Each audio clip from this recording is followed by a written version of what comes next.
It's Monday, July 24th, 2023, and this is a meeting of the Southborough Planning Board. The Planning Board is now in session. The first item on the agenda is appointment to the Master Plan Implementation Committee.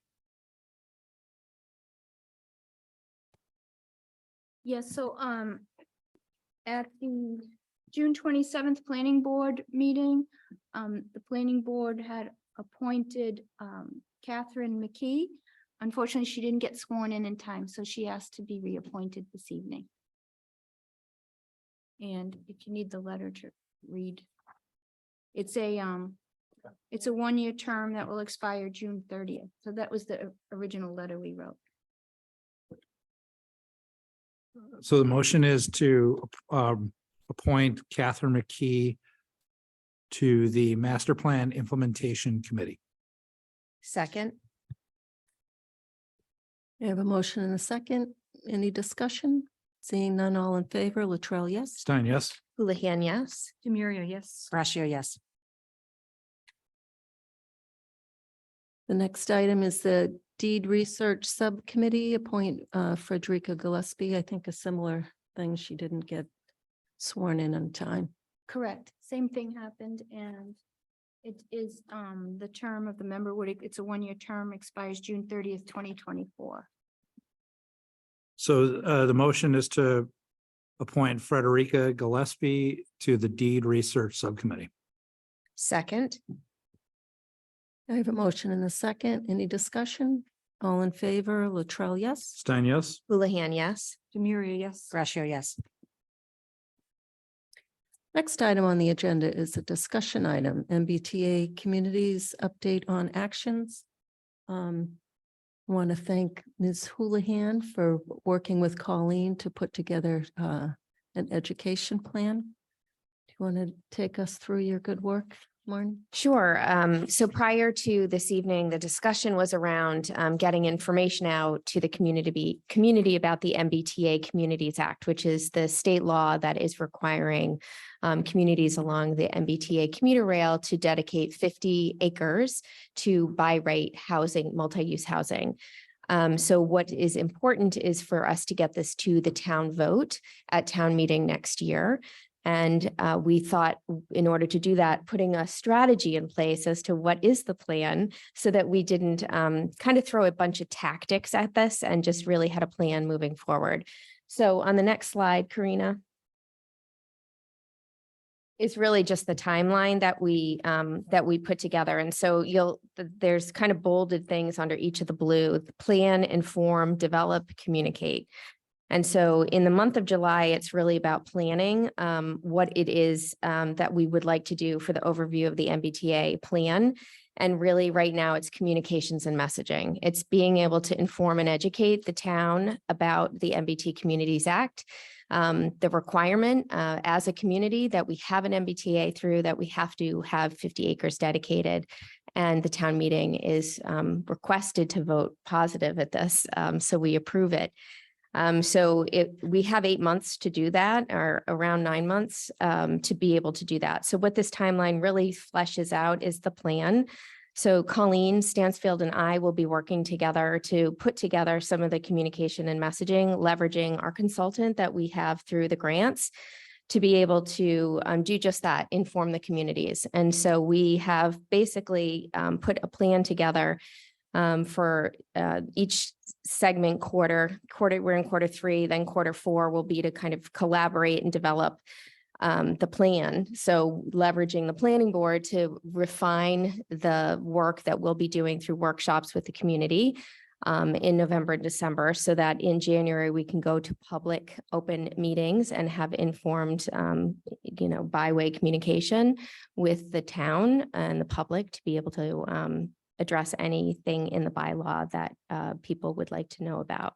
And then we would take it to the town vote in March. So I don't want to belabor this. I think the next slide, Karina, just shares a little bit of what Q3 is, which July through September. Our internal focus is really on the communication and messaging, as I mentioned, and external is to educate. So explain what the MBTA communities law is and what it is not, what is in our town's control and what is in the state's control. And then we want to let the town know that we are opening opportunities for collaboration. We'll be putting 3 workshops out there during the Q4, which is October through December. We'll probably focus these in October, where the town can come and help us identify those 50 acres. We have a good idea, but we would like to get a butters in interest. This primarily affects the Route 9 South community because it has to be within it's technically within a half mile of the commuter rail, but they're giving us some liberties because we really don't have a lot of property. A lot of it is on the Hopkinton line. So with that, I don't know if the planning board or the public has any questions, but that is the plan. And there will be some communications and outbound marketing mail that most of the town will receive in the coming months. Thank you very much, Ms. Houlihan. Any comment, Mr. Stein? Great job, Marnie. Looking forward to learning more. Thank you. Ms. DeMaria? Thank you, Marnie. I know Colleen had also started to do a lot of work, and it's really great to have you guys collaborating on this. It's really nice to see the structure, and I'm looking forward to learning as well. Thank you. Ms. Braccio? Same here. Thank you, Marnie, for spearheading this with Colleen. I think this is really important, and it's great to actually see a plan start to come together. So thank you. Yes, thank you very much, Marnie. This is very good. It's good to have an action plan so we know where we're going instead of having 1,000 balls up in the air all at the same time. So appreciate it. Thank you.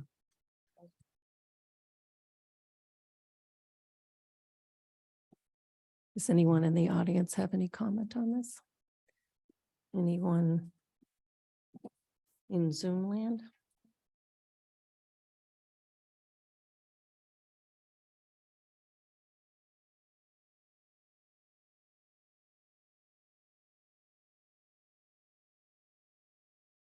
We currently have 5 attendees, no hands raised. Okay, we'll move on to the next agenda item. Is a discussion 9 Jericho Hill Road, 2-family conversion. Karina?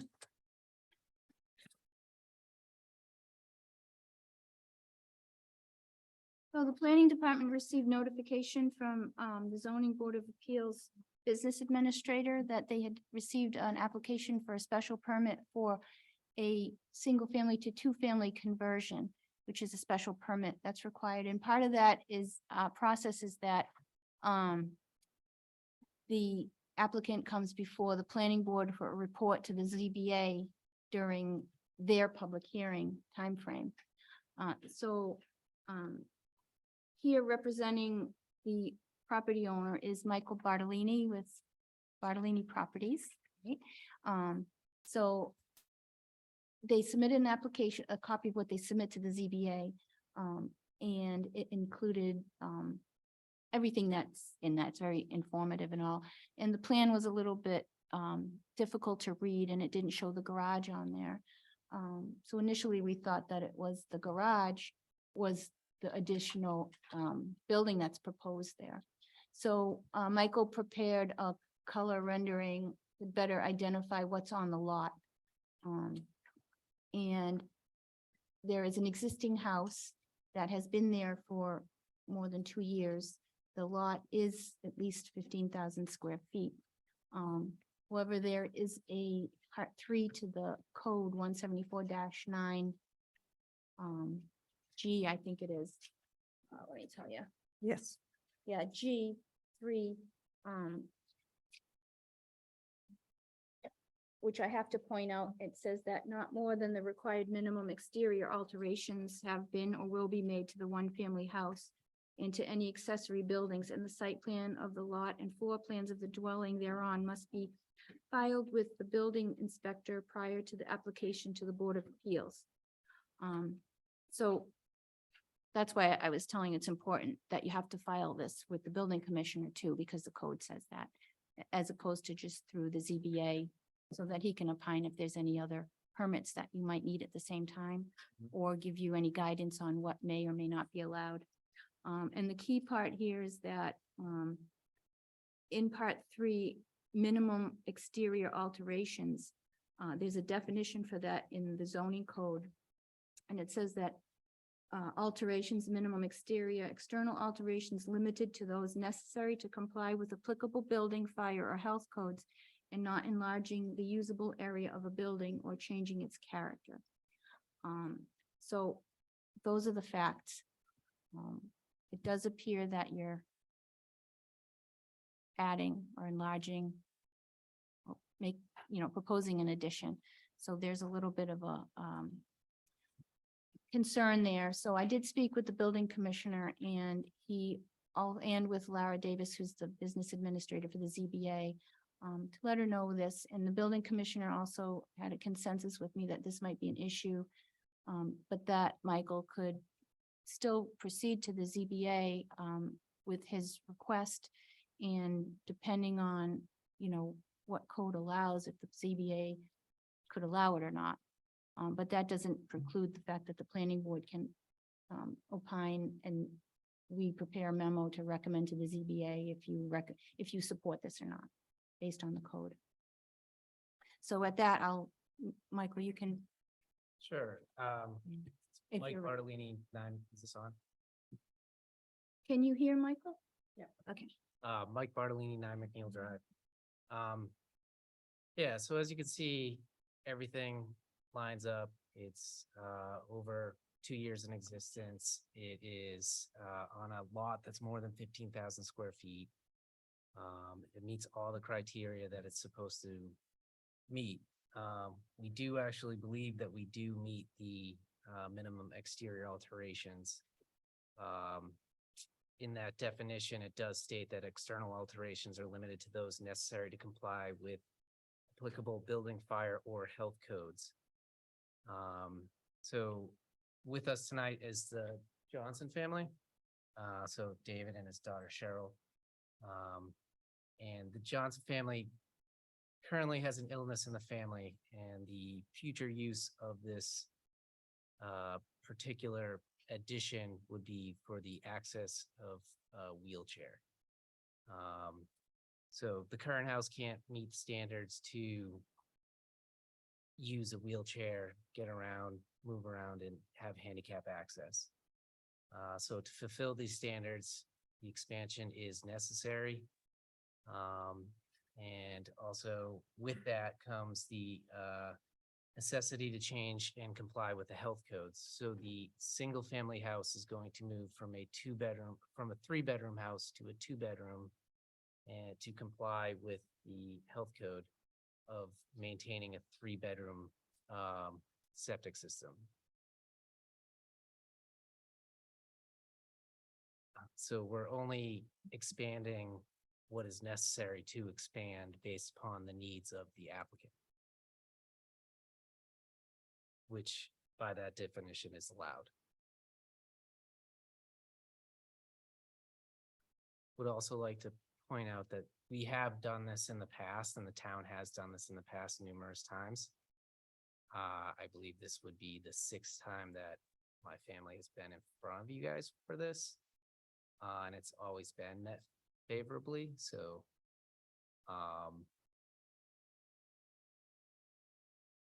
not sure exactly what changed, but we're just trying to come forward with you and give you an honest assessment of what is trying to be accomplished here.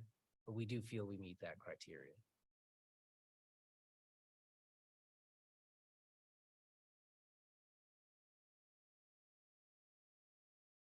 I think so.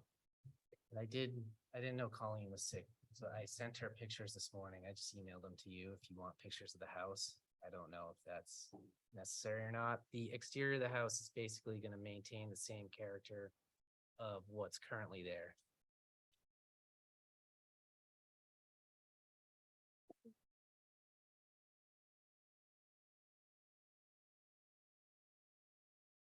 Mr. Stein. So if you just go back a second, Sure, the existing single-family home is a two-bedroom. is a 3-bedroom house currently. Okay, So in order to meet the needs of the Johnsons for wheelchair access, it's almost impossible to do in the existing house. So to meet their needs, to comply with the health code, we are going to decrease the single-family house from 3-bed to a 2-bed and move the other bedroom. The third bedroom's gonna move to that new section. for the septic. Correct. Okay, how are you gonna do that? You can just tie in. So it's basically. No, that part I understand. I meant reducing the number of bedrooms. So I've talked to the Board of Health already. They're aware of what we're doing. I don't have a letter yet, but he is aware of the decreasing of the 3 to 2 and then moving the 1 bedroom over. So they're gonna relinquish a bedroom from the main house. Okay, so you still have to go in front of the Board of Health.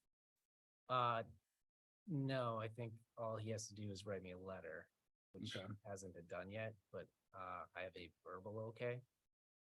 And they're very much aware of what we're doing. Okay. I mean, I'm kind of curious about reducing the number of bedrooms, but in general, I would be in support of the type of housing that's being created, because we don't have enough, and I'm also the Shopsy rep on the planning board. I think I would, it would be really not in the best interest of the town, and from just in my opinion, to oppose this on the basis that we need more of the small, affordable housing stock. So I hope the rest of the board will take that into consideration. I guess that's all I have for now. Thanks. Ms. Houlihan. Yeah, so first of all, thanks for coming and thanks for explaining the situation. So my only curiosity was just around the renderings that were submitted to the town around, or the planning board around just ADA, if it's wheelchair on the external process portion, because I would have never actually understood that there was an illness based on what we were supplied. Right. So the interior of the house is made so that we can make for wheelchair access. Mr. Johnson has asked that we do the exterior, or he will do the exterior at a later date. Because they aren't at that point as of yet, but they will be getting to that point. So the interior of the house will be made with wider doors. It's gonna be like a slide-in shower, that kind of stuff. I don't have any other questions, and Mr. Stein, I agree with you. I think the town is in need of support of these type of houses, and I will be in support of this. I'm trying to get your pictures, but they're. Sorry. Mr. Maria. I thank you for coming in. What is the size of the addition in relation to the primary dwelling? So the addition is 560 square feet. I wanna say the single family home is 17. 83.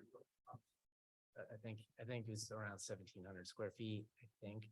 I don't remember off the top of my head. Thanks. I mean, I just want to say I support it as well.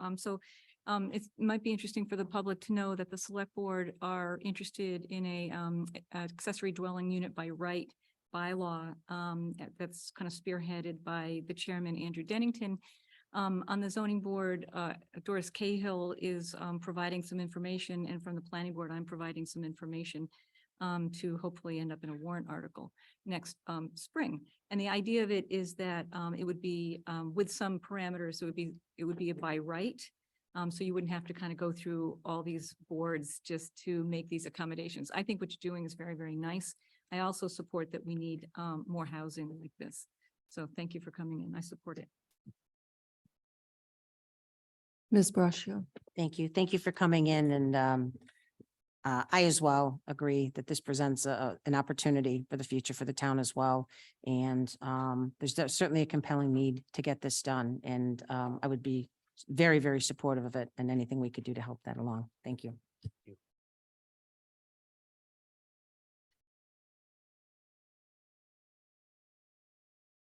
So the addition would go basically off the end of that deck there. So right where that kind of hump is. And it would be similar style.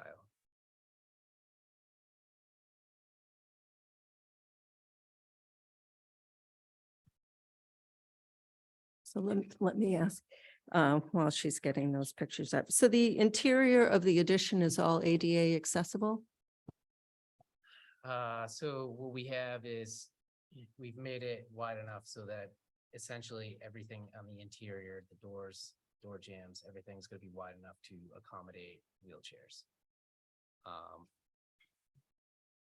And lower counters in the kitchen and, That will be up to Mr. Johnson. okay.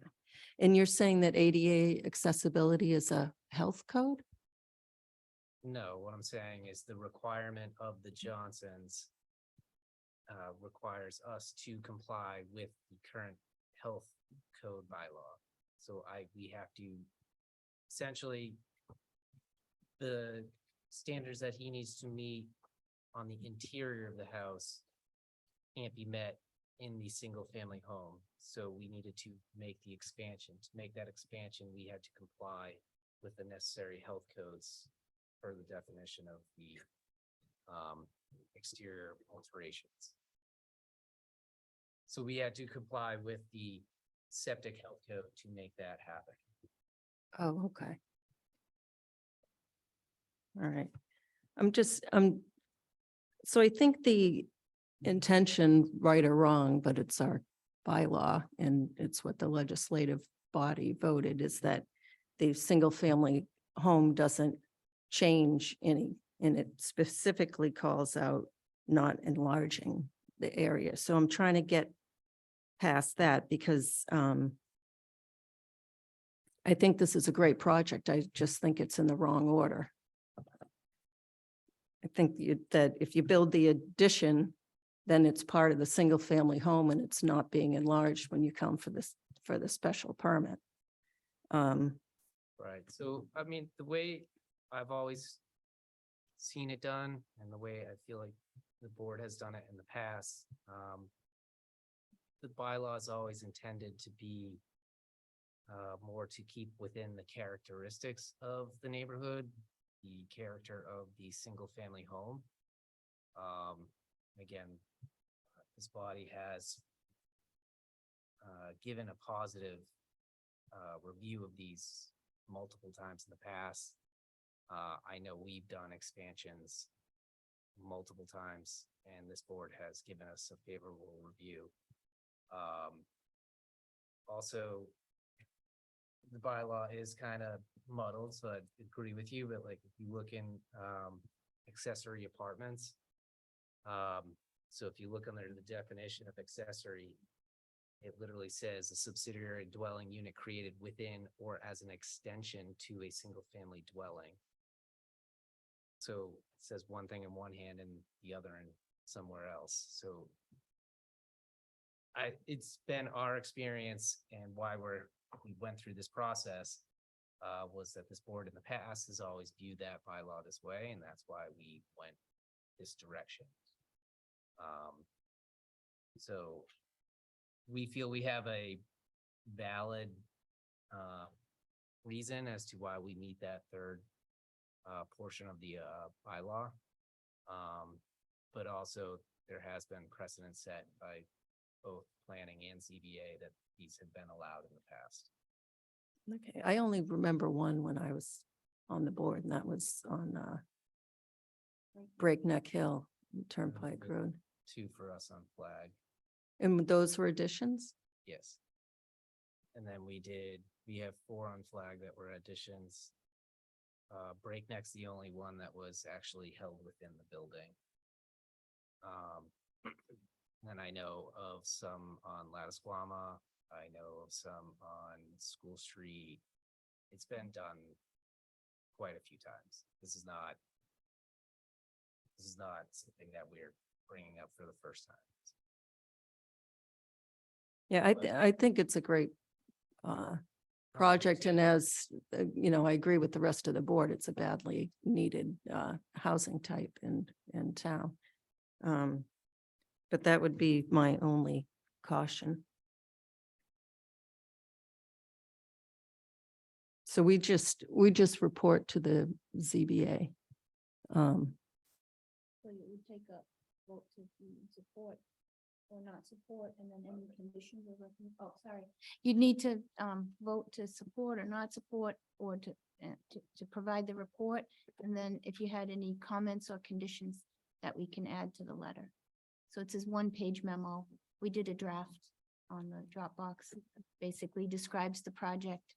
And if you're in support of it, and then just identify anything special you want to say. Any condition. So it appears I'm not a minority that has any thoughts on this, so does the board just want to write a letter that that we're in support and find it to be? So has everybody had a chance to review this draft in the Dropbox? Okay. So, so do you mind if I made the motion? Yeah, just be careful. There's a couple typos in that draft, but it's it's like minuscule. It's like administrative we can fix. It refers to the wrong residence. I think it says residence, it says either residence B and this is residence B. Yeah. So that letter just says accidentally Could you residence put A. the letter up? 'Cause I didn't can. actually get to see Let me look. I'll put it up right now.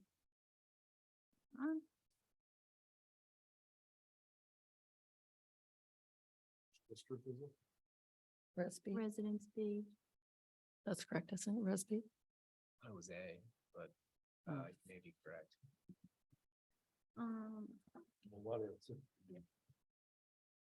It's Res A. The letter Oh, says it's Res A. B. So let me just share the screen.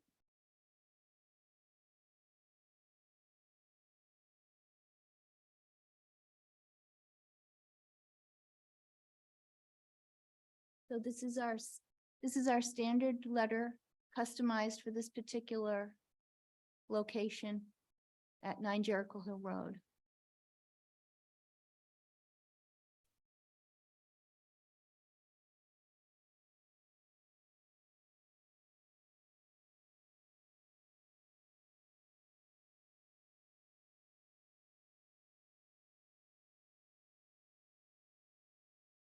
Mr. Stein? So the motion is for the planning board to approve the submission of this draft letter of recommendation and support of 9 Jericho Hill Road, two-family conversion as amended. Second, I have a motion and a second. Any further discussion? Seeing none, all in favor, Latrell, yes? Stein, yes? Houlihan, yes. Demiria, yes. Brascio, yes. Congratulations. Thank you.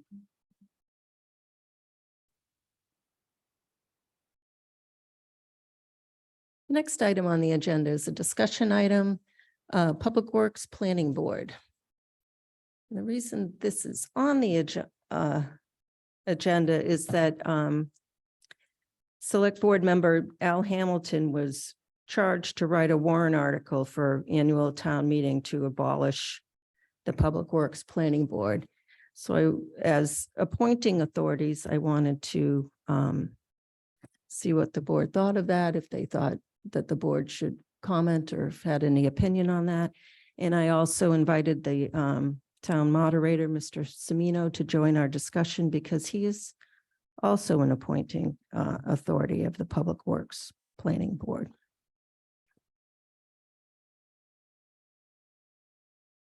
Mr. Stein. Well, I guess my first question, since we have an appointee here on our board, would be, Ms. Maria, would you like to, go into what's going on and what your position is, please?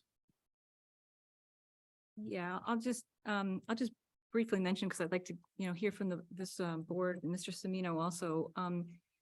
So I think everybody understands that the Public Works Planning Board has not recently been meeting. There's been some open meeting law violations of meeting minutes, et cetera, but just in general, there's a reluctance to meet unless the select board give a specific topic for that board to meet. It's really this Public Works Planning Board, in my opinion, and speaking with Mr. Semino and others around town who served on that board, has always had some difficulties. It seems like right now we're in a very difficult spot, let's just say. But this is really not about a chairman that doesn't wish to meet. This is really about, I think, how we want to consider some of the items that have traditionally been brought to Public Works Planning Board in the past and what we want to do as a town. I've taken a look at other towns. There's, many towns roll their Public Works Planning Board into with other boards. They'll combine it, for example, with, not just solid waste committees, but also sustainability committee. They might do tree warden, they might do other things. And there's certainly a lot of ideas, but I think this idea is to just completely blow it up and just dissolve it. I think the main issue is there's a couple of things. Remaining on the books from a long time ago is a bylaw for a solid waste committee, which is 3 appointments by the moderator, and it probably predates the Public Works Planning Board. And I think Mr. Semino and I talked about, like, how did this ever come to be? And that's something on the books that the town meeting voted on back in the 60s, and it was amended at some time in the 70s. But that sort of predates the formation of the DPW and the Public Works Planning Board. And more now, other towns have a more modern approach to, interacting more with their DPW staff. So it could be, for example, a member of the public wants to find out whether they can get a truck exclusion on their road. Where do they go? They go to the town engineer. Town engineer, brings it to the Public Works Planning Board, and there might hear from the public on that. Something having to do with our water supply and water storage and water tanks, and the Hopkinton water issue is another example of something that we would have expected to go to Public Works Planning Board. And in general, the feeling, I think, from me and others who have expressed themselves at town at various town meetings is that we need more of we need to hear more from the public. And in fact, as part of the Master Plan Implementation Committee, that's a theme that we want to do more interacting with the public and get people more involved. So my thinking is, we may want to abolish or get rid of this Public Works Planning Board, but it really needs to be replaced by something else. And so that's my major concern. There is one other thing that I used to be on the recycling committee way back when that turned into the Green Technology Committee. And Mr. Semino was on the board at that time and remembers that Green Technology Committee dissolved because of really lack of interest, but it was rolled into the Public Works Planning Board. This was back in 2016. So I think we can't forget about these threads, that there's some things that are really, really important. And I think hearing from the public is also very important. For master plan, in the open house survey, sustainability and also access to, having a government that's more accessible came up pretty high in terms of how the town wants to, interact with its leaders. So I think that getting rid of a committee and not replacing it with anything is really a step in the wrong direction. I can think of a couple things to replace it with, one being sustainability and solid waste, and some, maybe there's other ideas. But I think that, this board, I think, should have a say together with the moderator to kind of shape how this will go. Otherwise, I am afraid that we'll just get rid of it altogether and we'll have even less visibility and transparency in our town government. Thanks. Having heard from Mr. Murray, do you have any further comment, Mr. Stein? So yeah, I support your position. Is our Is our agenda item then to, submit some sort of recommendation to select board? If the board was to have a discussion, if that's what the Okay. outcome is, I was hoping, Mr. Semino, would you like to join our conversation?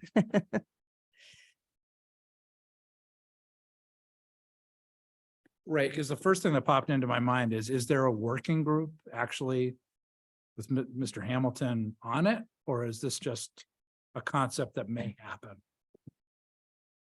I have no idea. Okay. As far as I know, he was charged to write a bylaw to come to town meeting. There's no But working. there has group. been no working group or a subcommittee. No. Okay. And it's his, from what he said, his desire to reduce the number of boards and committees in town. So although there were some on the board that were, vacillating on whether it should be replaced with something, it's not, Mr. Hamilton does not believe it should be. Ms. Houlihan? Thank you. Thanks, Debbie, for one being our appointee to the Public Works Planning Board. It's unfortunate that it hasn't met. I think there are challenges with this planning board committee or Public Works Planning Board. And I think that something should remain because there are so many issues in the past that have not been really clear or transparent to the public. I think the one, top of mind would have been like the St. Mark's debacle. And I think having other people have an opportunity to put in opinion is really important because as we've heard, select boards, public comment is so short and they don't often have to address anything. And so to have an opportunity where the public has interaction and opinion and can speak and be heard, I think that needs to be supported. So I think it's a little rash to abolish something without actually doing diligence and understanding the pain points, the threads that do come out of that. And if you do abolish something, what happens? What haven't we thought about? What are the implications of that change? So I am in support of you, Debbie, in that saying that it should be replaced by something. But I think it's too rapid to be able to put this up for town warrant now, unless there is some team of people evaluating this versus just one individual writing a bylaw. Thank you. Ms. Brochu? Thank you. I have a few comments on this one. Whether change is needed or not, I think any discussion is premature without having a conversation with the appointing authorities. I'm a little concerned about that to start with. And it's great. The select board can do what they would like to do. I mean, I used to sit there. But I think in the spirit of collaboration, I would like to have had a conversation before somebody was appointed to rewrite something that there was purview under this board. Also, I think one of the things I've envisioned with the Public Works Planning Board is, I know we have a new superintendent that came on, is we've talked a lot about these road projects that come up. And I think oversight, as you said, Ms. Houlihan, oversight is a big key as we move forward. And I think there's an opportunity here to, capital kind of is reviewing projects now. It's really not the purview of capital. It should be something within a structure of the DPW that should be reviewing some of these ongoing projects that are going to be coming up in the future. I envision the Public Works Planning Board to do that. When I look at the legislation, I think it's broad enough as far as a charge goes that we can change what is specifically there. It just says a new 5-member Public Works Planning Board would be appointed by the moderator and planning board for 3 years to advise the select persons in planning, managing, and financing. I think that is so broad that maybe what we need to do is to come up with some structure within that we can utilize what we have instead of ending something and creating something. And again, bringing more confusion to town meeting, because people come to town meeting usually for a very focused item, or something very focused. I think there's going to be a lot of confusion on why we're doing it this way. So I think there's an opportunity here. I don't know specifically what that opportunity is, but I commend a discussion starting on this, but I think that the moderator and the planning board need to be involved in those discussions as well, and what our expectation is. So I guess that's all I have for now. Thank you. Thank you. Yeah, I agree. The last I heard, and I think it was when you, Mr. Semino, and the chair of the Public Works Planning Board was before the selectmen, that they were going to hold off on doing anything until the new Public Works DPW director started, and then discuss with him how best they could be utilized. So I'm a little concerned that they're discussing abolishing right as he's getting started, because I think there is a benefit to the DPW, and some of these big public works projects can be publicly vetted, so there's not, outrage when all of a sudden backhoes show up and trees start coming down. And I don't think it's not, my opinion is they're not overseeing the DPW. It's just kind of a PR arm, a public outreach. So people kind of know some of the things that are going on at the DPW.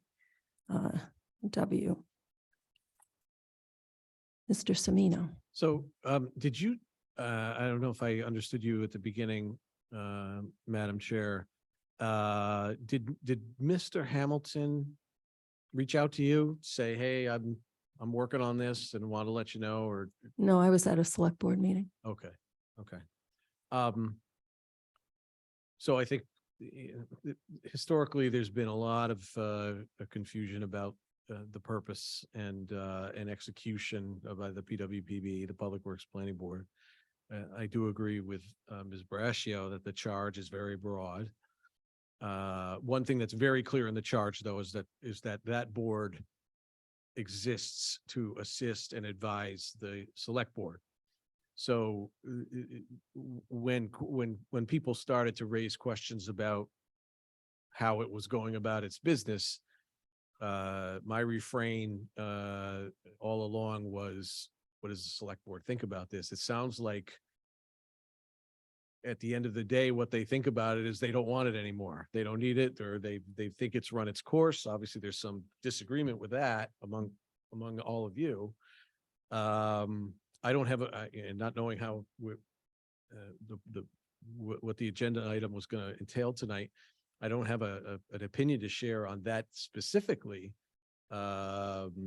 I do trust the select board to give it its due consideration and be thoughtful about it, so that either it's not dissolved willy-nilly, or if it is, there's consideration for whether it ought to be replaced by something else, or some other method or mode of shining a spotlight a little more on what's going on at DPW. And at the end of the day, DPW is reports and is subject to the oversight of the select board. I do trust them to be thoughtful about that. And as an appointing authority, I don't have a specific opinion one way or the other about where that ought to come out. Thank you. You're welcome. Does anyone in the public have any comment on this? Mr. Litt? Also, just for the record, there are several attendees, no hands raised in the Zoom room. So Tim Litt, Woodland Road. I do have somewhat of an opinion on this. The Public Works Planning Board, as you've noted, is the result of a special act of the legislature. And its structure and its mission is controlled by that. That same special act is the one that took the office of tree warden and turned it into the responsibility of the select board, which I think everyone agrees is not particularly efficient or helpful. So my thought on this is that if one goes to the legislature to amend the special act, one should take care of, everything possible in the one request because it's expensive to get our legislators to do something. And of course, that also requires an act of town meeting to authorize the select board to go to the legislature to make things happen. So my 2 cents on where it ought to come out is that first, the tree warden ought to be reestablished as an appointed, office because the current situation doesn't work. And I'm actually in favor of removing the Public Works Planning Board from the state, act and replacing it with a suitable bylaw committee that the town has control over and the town can modify from time to time without the unwieldiness of having to go through the whole special act process. So that's where I am on this. I will say that in part because of the confusion, and I think in part because of the personalities, the Public Works Planning Board has not been particularly effective or active in the past few years, and it's led to a lot of frustration. So I agree with the planning board comments that you shouldn't just get rid of it, but I think the replacement shouldn't be coming from the legislature. The replacement, should be a bylaw committee that is created with some thought. So do we know that there can be no amendments to that without going to the legislature? It is a special act, and you can't change the wording of it without the legislature taking action. Okay, The special act, I think, chapter 447 of 91. okay. What is the pleasure of the board on this? Do you think we should write a letter or? So, yeah, I think that, my position would be that we support our appointee, who's a board member, and submit the recommendation to the select board that the board, the Public Works Planning Board, that is, be abolished on the condition of the replacement with a, what was the wording? Well, you're a bylaw committee? Okay. I don't know if that requires a motion or if we can just come to a consensus. I believe we can just come to a consensus that that's the message we want to convey without a formal vote.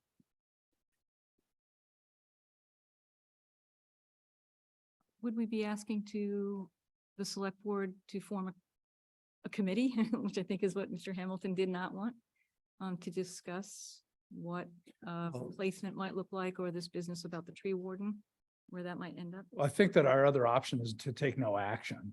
Yeah. So what do you want to do?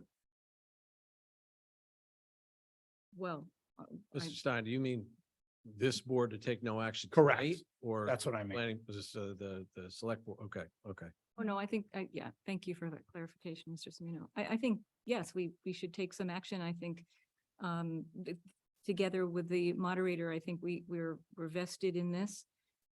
We have the best interest of the town at heart, and it could be very detrimental just to get rid of it without any kind of replacement.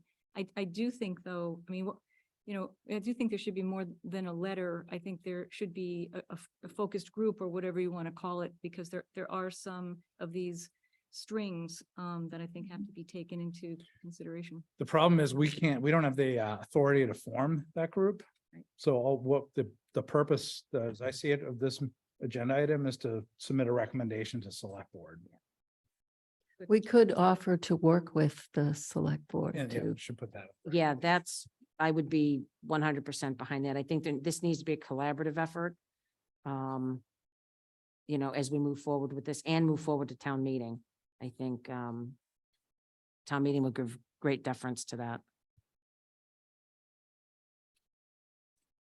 Madam Chair. So again, just to be clear from my perspective, I'm not completely aligned with what I am hearing is the consensus up front. I don't oppose the consensus that I'm hearing. But I wouldn't add my name to the recommendation that what I said a few minutes ago is that I trust the select board to be thoughtful about this. And in the universe of possibilities in terms of taking public input, seeking, taking, listening with regard to the work of the DPW, anywhere from nothing to, a permanent, a special act committee, obviously is sort of the spectrum. And wherever the select board comes out on that, I trust them to be thoughtful about that. And so I don't have a particular thought or recommendation to join in on. Understood. Okay. We won't name drop you.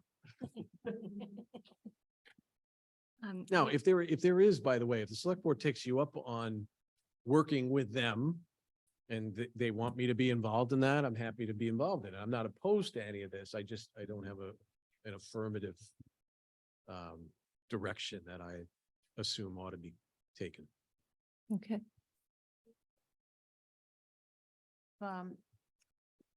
Patricia Burns Fiore in the attendee with her hand raised. Okay.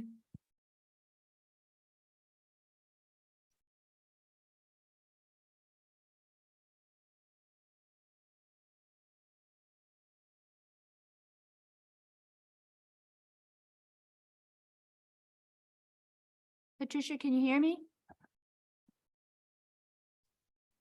Sorry, I always forget that unmute thing. Oh, there you are. Okay. I apologize. I stepped into this a couple of minutes late because I am out of town.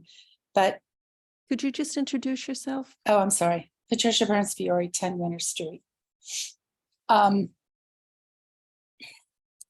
It sounds like you're interested in changing this from the kind of committee it is to potentially a standing committee, more based on the fact that it is an ineffectual seated committee. Is that kind of correct?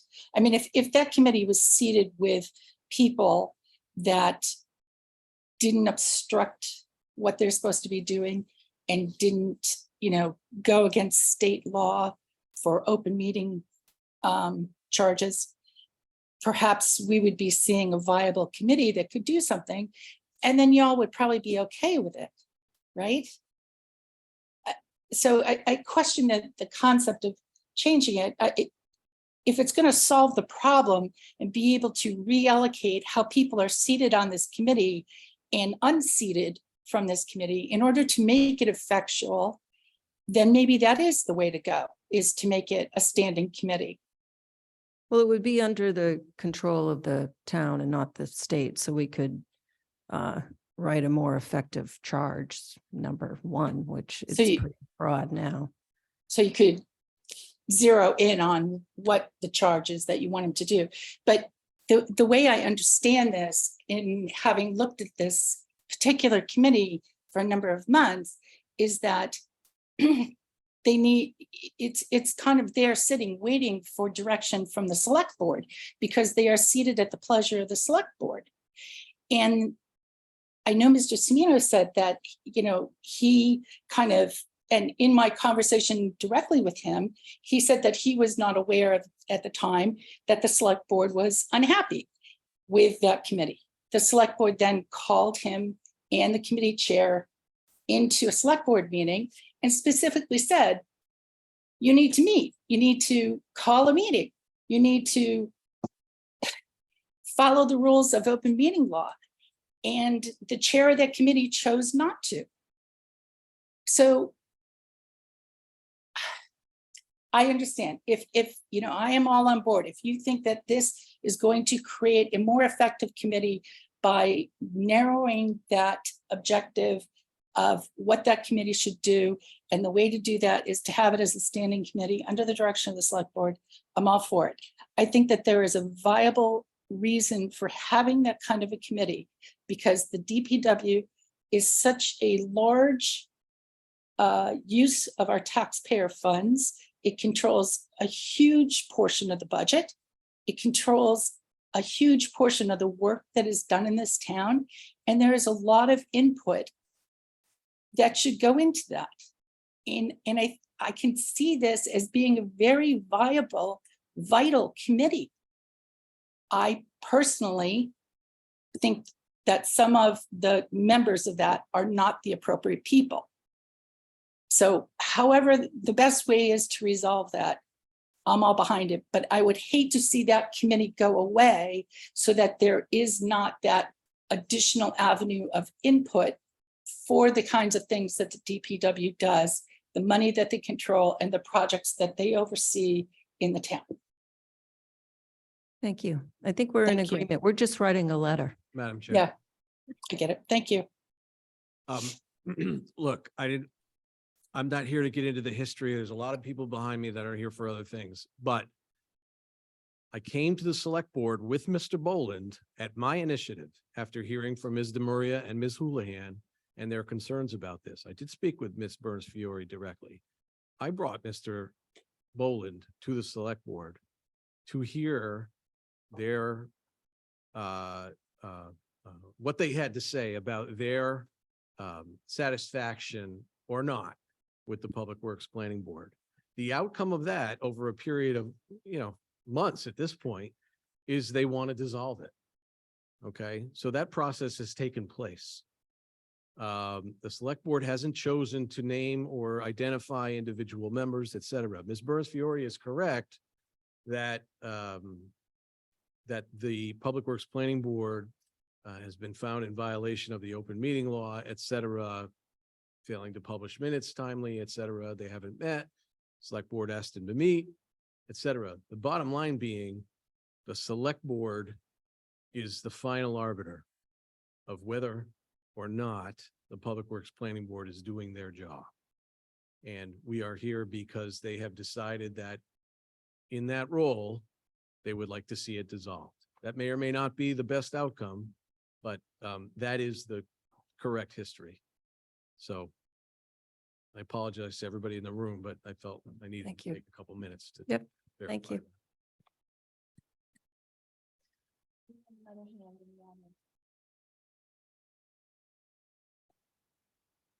Patricia, are you all set? Yes, thank you.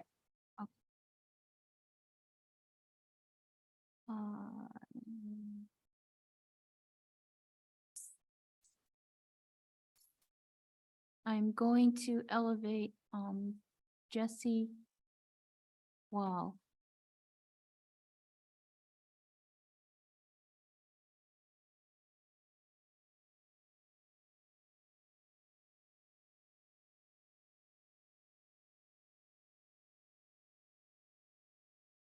Could you please unmute yourself, or do I do that? There we Hello, go. my name is Jesse Wall. I would just like first off say, that bitch What's your Patricia address, was so Jesse? fucking annoying, man. I mean, Jesus. But anyway, I would just like to Excuse me, say that excuse me, Mr. Wall, yes, Mr. Wall. You cannot speak with that language. oh, I'm so sorry. I'm so You sorry. cannot be swearing in the forum here. It's not appropriate. All right, so if you could please contain yourself. I'll try my best. I'll try my best. And what is your address? 402 Pine Street, or also because it's like a slash in between, drag on my nuts across your chin. But anyway, don't say oh. Get rid of him, please. Yes. Sorry. He looked like he was real. I don't know how you can tell. You can't. Okay, he's gone. That's the first time. I've heard other towns this has happened constantly. I'm not aware we have a Pine Street in I, town. we don't. So, write a letter to the select board, saying that we would offer to work with them to, work on a bylaw to abolish and replace it with the bylaw committee. Do we want to, add what we see as a benefit of that, what that bylaw committee could be? Okay.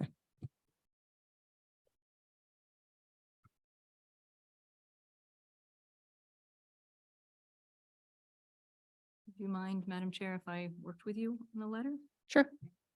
Is everyone okay with that? Yep. And so we're all in consensus to do that? Yes. Okay, very good. Thank you very much, Mr. Welcome. Semino.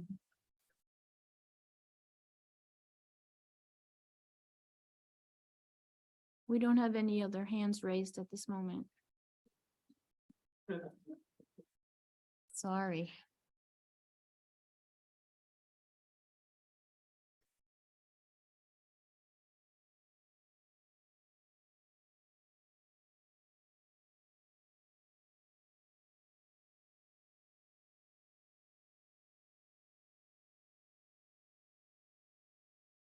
The next item on the agenda is also a discussion item.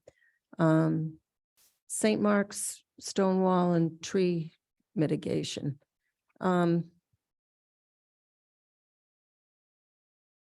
couple meetings ago, we had a discussion on how the plan for the park is, the select board has decided not to come before the planning board for site plan review, which was how we were going to ensure that our mitigation was followed through on.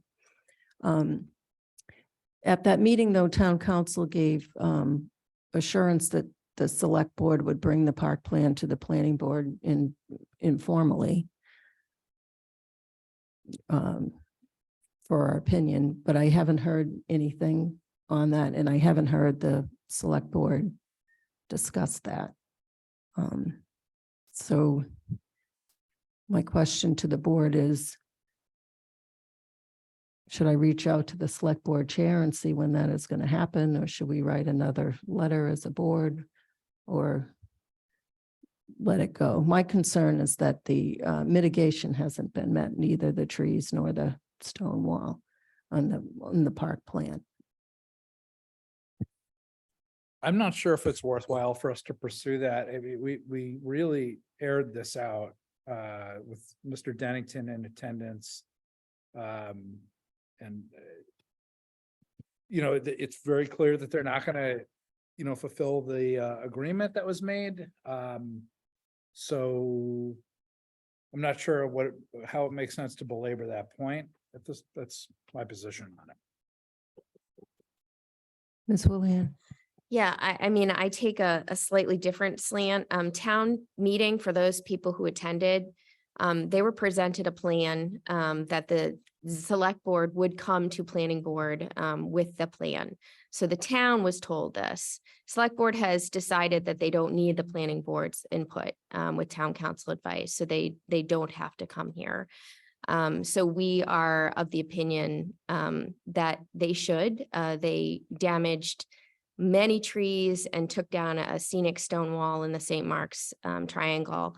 And there's no mitigation for that. There's no mitigation.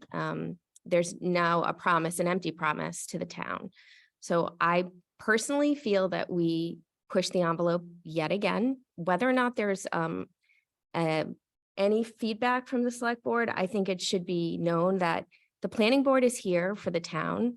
We support the town. We listen to the town. We have open communications for you.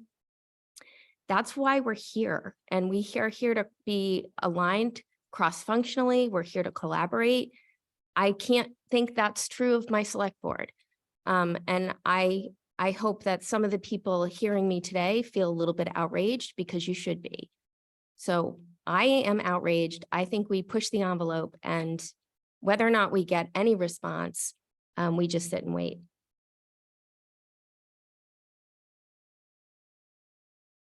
How would you like the envelope pushed, Marta?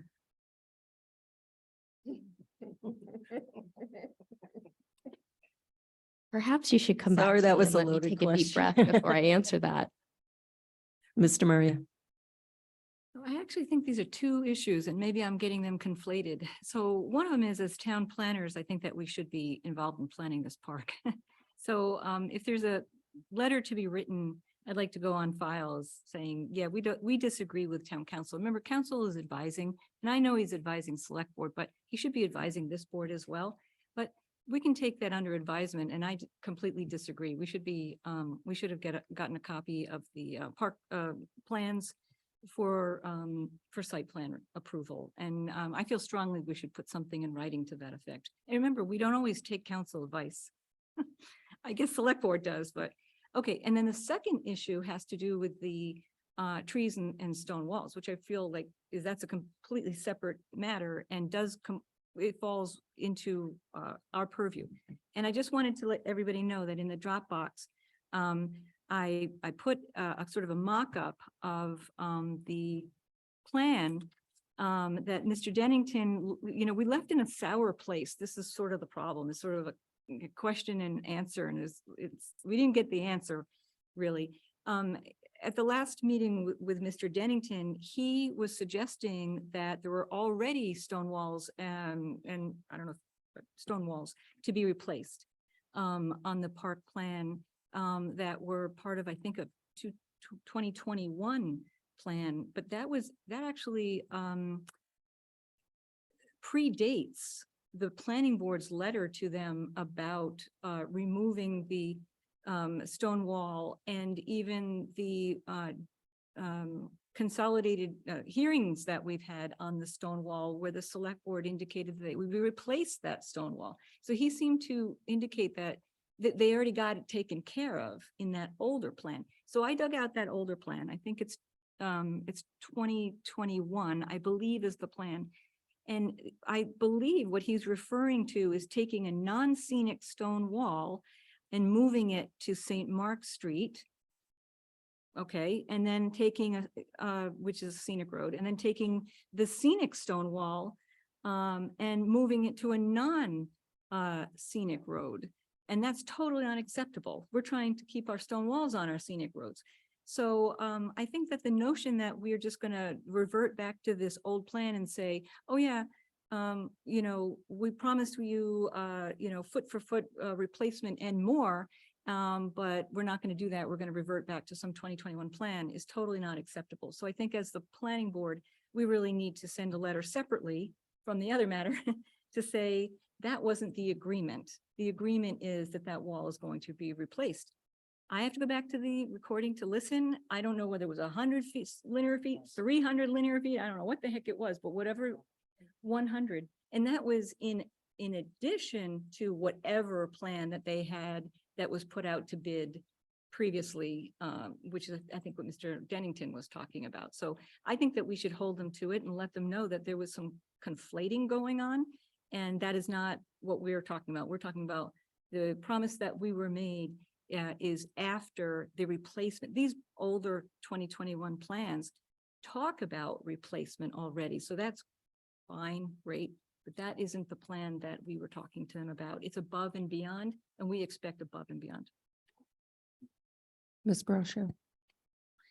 So, a couple things. I think, maybe correct me if I'm wrong, wasn't the vote that was taken, it was 100 feet of stone wall, and I can't remember, 13, maybe I'm wrong with the number of trees, but that was recorded with the clerk as well. Am I not mistaken? Yeah, I think it was 11. 11. Okay, I was close. So I think there's two things here. I agree, Deb. I think but I'm wondering how we accomplish this. And when the chair and vice chair of the select board were here and town council was here, we talked about at least giving planning board the opportunity to review and have a discussion and do comments. And I think if we are afforded the opportunity to do that, I think we can address. Debbie, do you think we can address, I shouldn't speak for you, do you think we can address those very issues within that review? I think so. Okay, so I am fully supportive of asking where are the plans? We discussed this in an open meeting, and we look forward to submitting our comments on it. Thank you. I would be in agreement with Ms. Brascio on that. So send a letter saying this was said in an open meeting, waiting. Very good. Okay.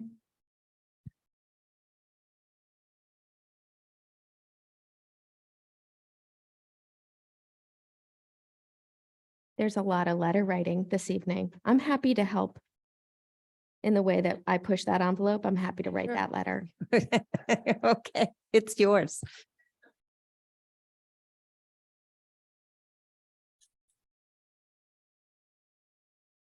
The next item on the agenda is a public hearing, 42 Central Street History and Art Center major site plan approval. Karina? Excuse me, Ms. Latrell, I'm going to recuse myself. Oh, from okay. discussion. Thank you. Thank you, Ms. Braccio.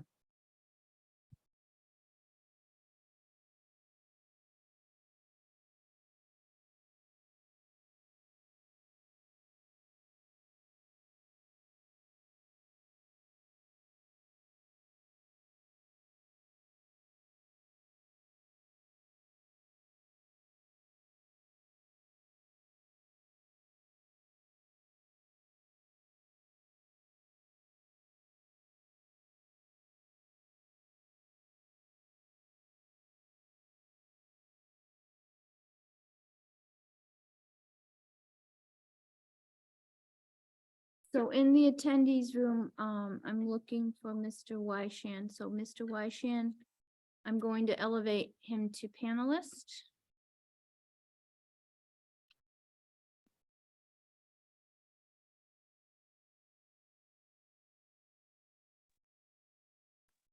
Good evening.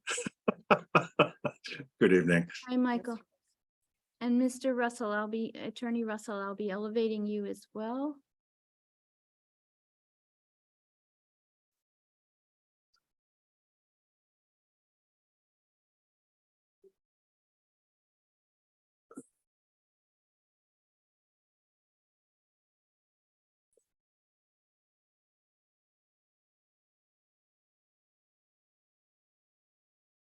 Michael, is there anybody else attending on your team? Nope. Okay, thank you.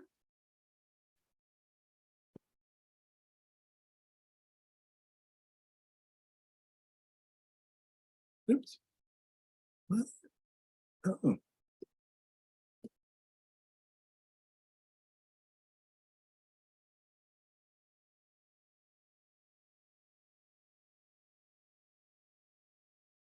Terry, I have a quick report that Bridget is not getting any audio or video. Others must be, obviously, because they can. Okay. Okay, so it might be her connection. Okay, thank you. We can hear you. Okay. So let me give you a quick update.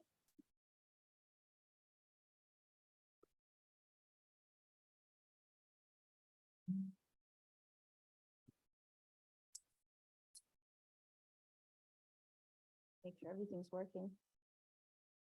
Okay. Okay, so the last planning board public hearing was on July 10th. At which an extension was granted to continue the meeting to this evening with an action deadline for the 28th. After that meeting, we received submission number 5 from the Southborough Historical Society's president, Michael Wyshan. It was distributed to the planning board members and also town departments. We have not received any town department comments back.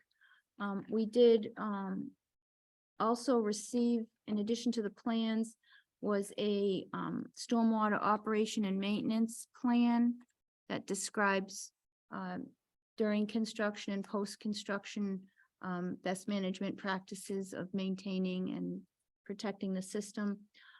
That was also provided to Fuss and O'Neill for review. Fuss and O'Neill has provided a review of submission number 4, which was the previous submission. We received that and we provided that to the applicant team, to the planning board members. In the interim, we also received an updated stormwater operation and maintenance plan from the applicant's attorney, Mark Elbag, which I followed up with conservation and with Fuss and O'Neill, and it seems to be in good order. It will still need to be stamped by a PE and signed by the owner to satisfy the requirements, what we need. The Fuss and O'Neill follow-up review letter had a handful of comments remaining, but we're leaving that up to the discretion of the planning board.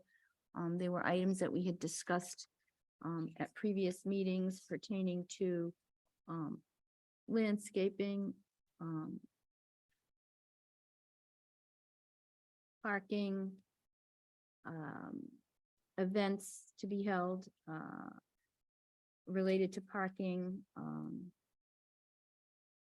and the stormwater.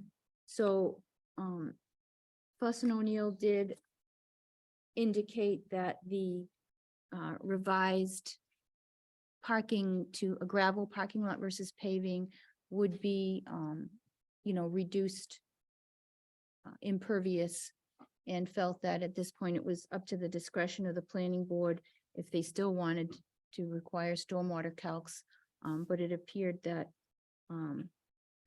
Fuss and O'Neill does agree that the reduction in impervious may reduce the peak flows, but left the final say up to the planning board for that. Let's see what else.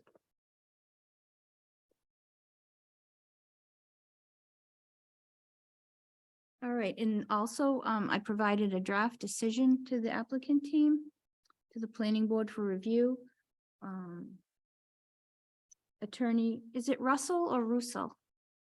Russell, thanks. Okay, sorry, thanks. Okay, Attorney Russell provided some comments that I figured the planning board could hear as we go through the decision part by part, so it doesn't get too confusing. We also received comments from the Open Space Preservation Commission Chair regarding items related to strait native species, and some recommendations for ground cover with a sketch that was also provided to the applicant team and to the planning board members for review.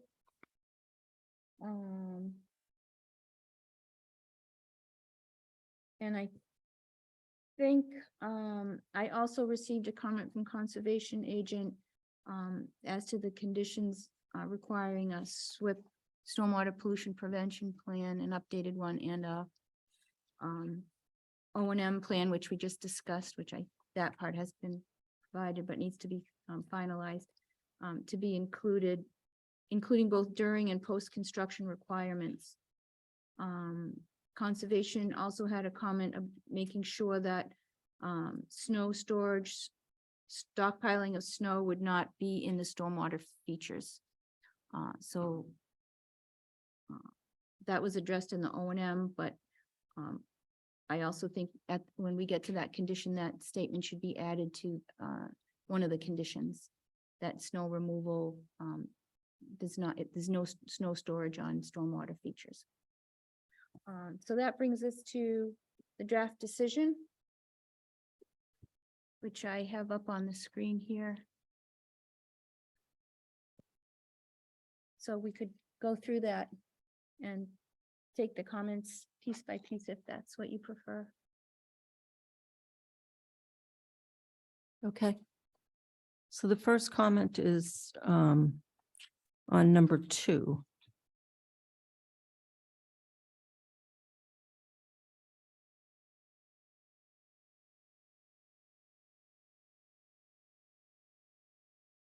So we're starting right at the beginning of the decision. It's number 2 under findings, I guess. Okay, first, even before that, under the procedural history, number 3, I have highlighted 25 Common Street, Southborough, Mass. As the applicant's address. I was a little confused because there were different addresses on different documents. So I just want to confirm that we hold that as your current address. That will work. Yes, thank you. Okay, good. That's an That's easy the one. office.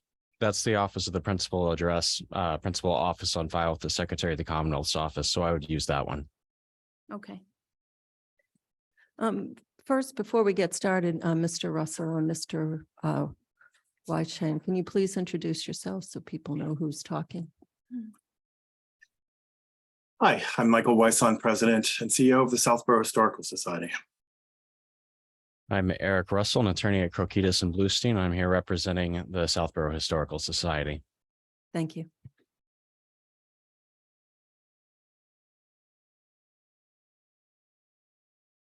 Okay, we're a little slow because I have to facilitate and have context at the same time here. So, all right, as we move through the decision, onto the second page, there's a highlighted date right there, and that's just was supposed to correspond to when Fuss and O'Neill provided the final review comments. So that's a non-issue. Then as we go through to the findings, and in the findings, Attorney Russell had a comment on number 2. And he had described itself as an educational 501c3 nonprofit corporation, and replacing it with describes itself, that the Southborough Historical Society is a Massachusetts nonprofit educational corporation formed pursuant to MGL Chapter 180. So I guess, Rena, excuse me, could you show us, we sent you a copy with the corrections highlighted. I think it would be much easier if we all just looked at the version that shows the sections at issue. yeah, the problem is that it doesn't capture what's there. Like, you'd have to read the comments. It's up to the board. If you want me to show the other document, I can do that. I just think it would be easier if you could see, rather than having to reread what's already written there. Some of it's rather lengthy in terms of citation law. Yeah, it'll get quicker as we go. Okay, let me see if however I- you want to do it. Yeah, let me just see here.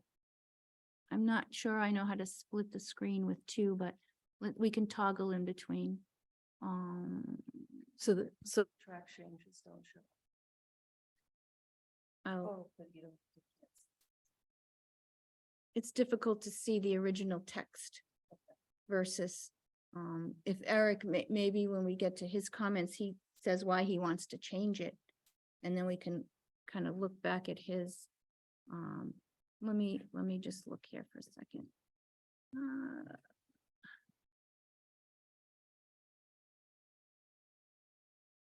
I'll show you what it looks like, and then we can determine that.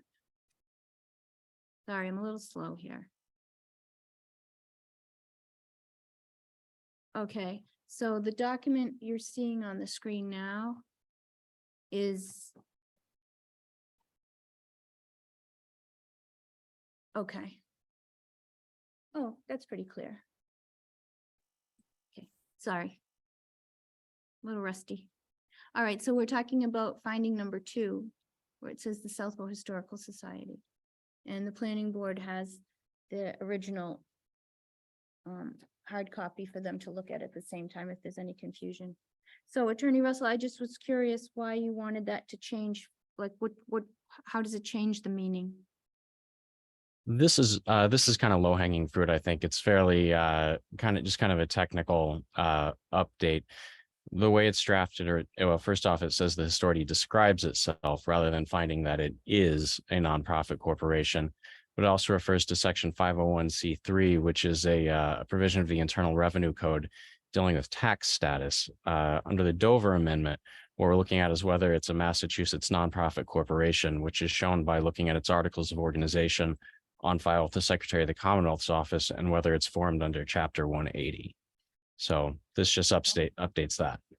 And I took this out of your Dover Amendment letter, those words. So that's why I wrote it that way. I took it from your letter.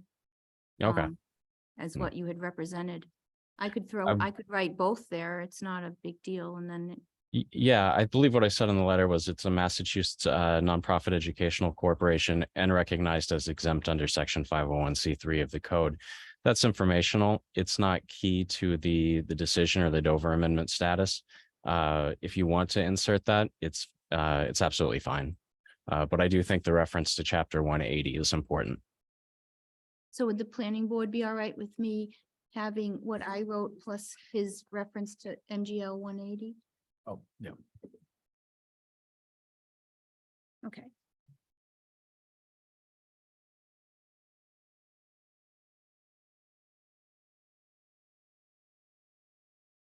Okay. Down to number 4. it makes, Attorney Russell had said, he changed the tense, which made it clearer in that paragraph. So I think that was a positive change. We okay with that? Yep. Yep. Well, that's okay. I do have something on number 5 and 6. Okay. Let me just mark this.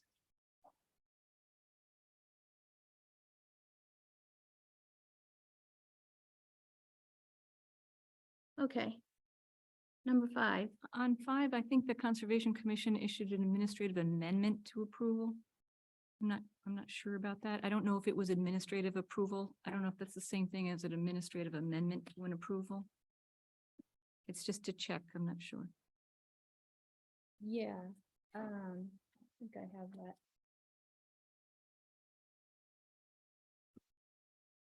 What I can do is note that, and then I'll fix it to what it says exactly on the approval letter. So you're saying it's an administrative Amendment to an approval, I believe, to check. amendment to approval. Check. Okay. And 6 was really maybe just a question for me. Is this something new or is this pre-existing non-conforming? Is it, the way it's written is sort of, it appears that, has it, this is being it's a proposed new walk, it's not pre-existing, right? No, it is pre-existing. It's a So- pre-existing. Okay. Yeah, so it- Oh, sorry, Michael. Go No, I ahead. was going to say, I noticed that when I was reading it, it would be clear if it says something about pre-existing, because the building's footprint historically juts out actually over its property line onto the right of way. Okay, yeah, I thought the same thing. I think it should say pre-existing non-conforming, and I think somewhere else there's a pre-existing non-conforming, so it struck me that this one should say this as well. So pre-existing non-conforming lot or structure. So I took this from the prior decision that lapsed because at the time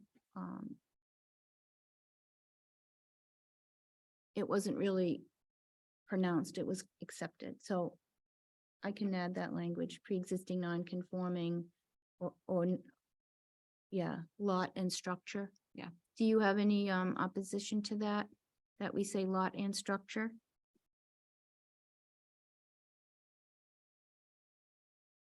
Because the structure means there's something in the setback, not conforming, and then the lot's not conforming, right? Are you saying the lot is pre-existing non-conforming? Attorney Russell? Michael, can you answer that? Is it the lot or just the building? I think the lot is the lot. It's just the building. Okay. Say that again? The lot has always been the lot. It's the building that juts over the edge. So I don't think it's the lot that's non-conforming. I think the building, the setback is No, the non-conforming. structure, Structure. non-conforming structure, okay.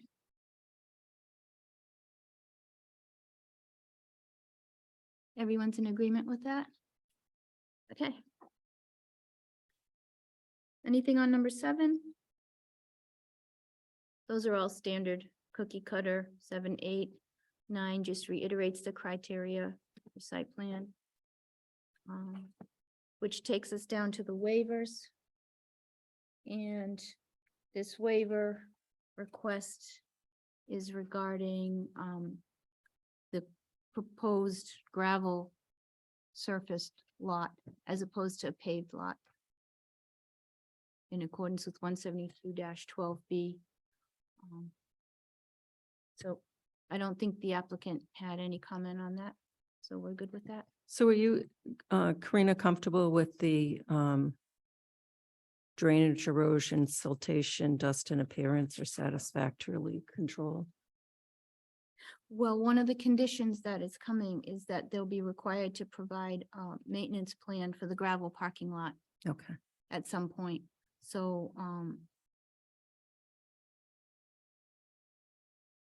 I'm not uncomfortable with the drainage aspect of it. I think that Fuss and O'Neill has looked at it now a couple times and had been given the supplemental information, and with conservation's also administrative amendment approval, that we can feel relatively confident that with their O and M work and their maintenance plan that they submit, that they keep that parking lot in good order. That will be the important part, that A, it's built right grade wise and then also maintained. So Okay, are we all right, set with this? Should we vote on this waiver? Or wait till the end? we might forget at the end. There's only one waiver. Yep, so the motion is to grant waiver from zoning section 174-12B surfacing As written. as written in the decision. Second, You have a motion and a second. Any discussion? Seeing none, all in favor, Latrell, yes? Stein, yes? Houlihan, yes. Demiria, yes. Moving right along.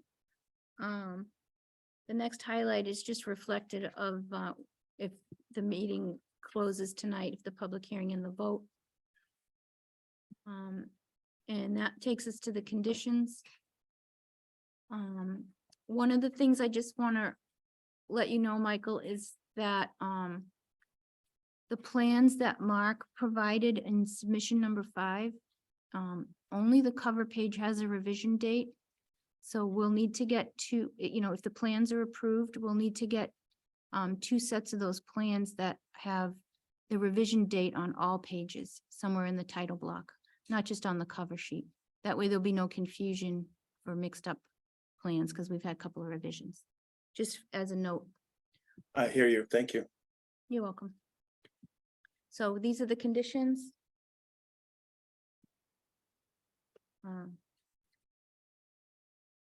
Number 1 is standard. There's no, if anyone has any comments on number 1. Number 2, I understand what you're doing, Eric, but that we usually don't specifically call out the waiver in that condition, and there is no waiver. It's actually stated in the findings about the parking in the front setback. Yeah, unfortunately, that makes it inconsistent with this, which says that the applicant shall comply with all provisions of the general bylaws, zoning bylaws, rules and regulations applicable thereto. That's inconsistent with them not being required to comply with the 25% requirement there. So I would just ask that this either be in the conditions as an express carve out or be done as a waiver.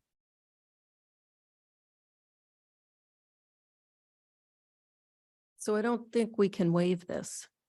I didn't think so either, which is why I put it in here. It's more typical. on Which this is sort why of we si- wrote it in the findings as a pre-existing non-conforming. So what if we just change the language to except for specific waivers granted, except for previously stated findings and specific waivers granted? Does that sound right? I would be okay with the cross-reference to the findings. Okay. So just to be clear, except for, as stated in the findings? Right, except for Yeah. previously stated findings and specific waivers granted. Okay.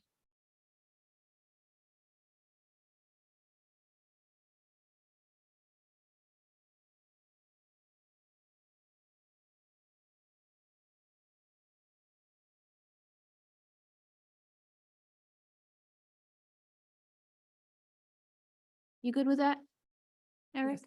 Okay, Yes, I'm okay with that. super. Any comments on number 3? I had a question. Is that a standard one for, is this Fuss and O'Neill that would? Yeah, yeah, It's a standard. It's now standard for site plans. Okay. Because we weren't getting as-built and we weren't, making sure everything was complied to along the way. Okay, good. I just Wait, wanted to- are you committing us to further expense down the road? Yes. So if, what we typically I- do I is don't- Michael, let me just finish. What we typically do now is for site plans similar to subdivisions, we have, the town's consultant do a couple of inspections at certain important points, like they'll check the drainage and then they'll check that all the paving or gravel is done properly in the walkways. And then they'll do an as-built walkthrough. So, And what does that cost?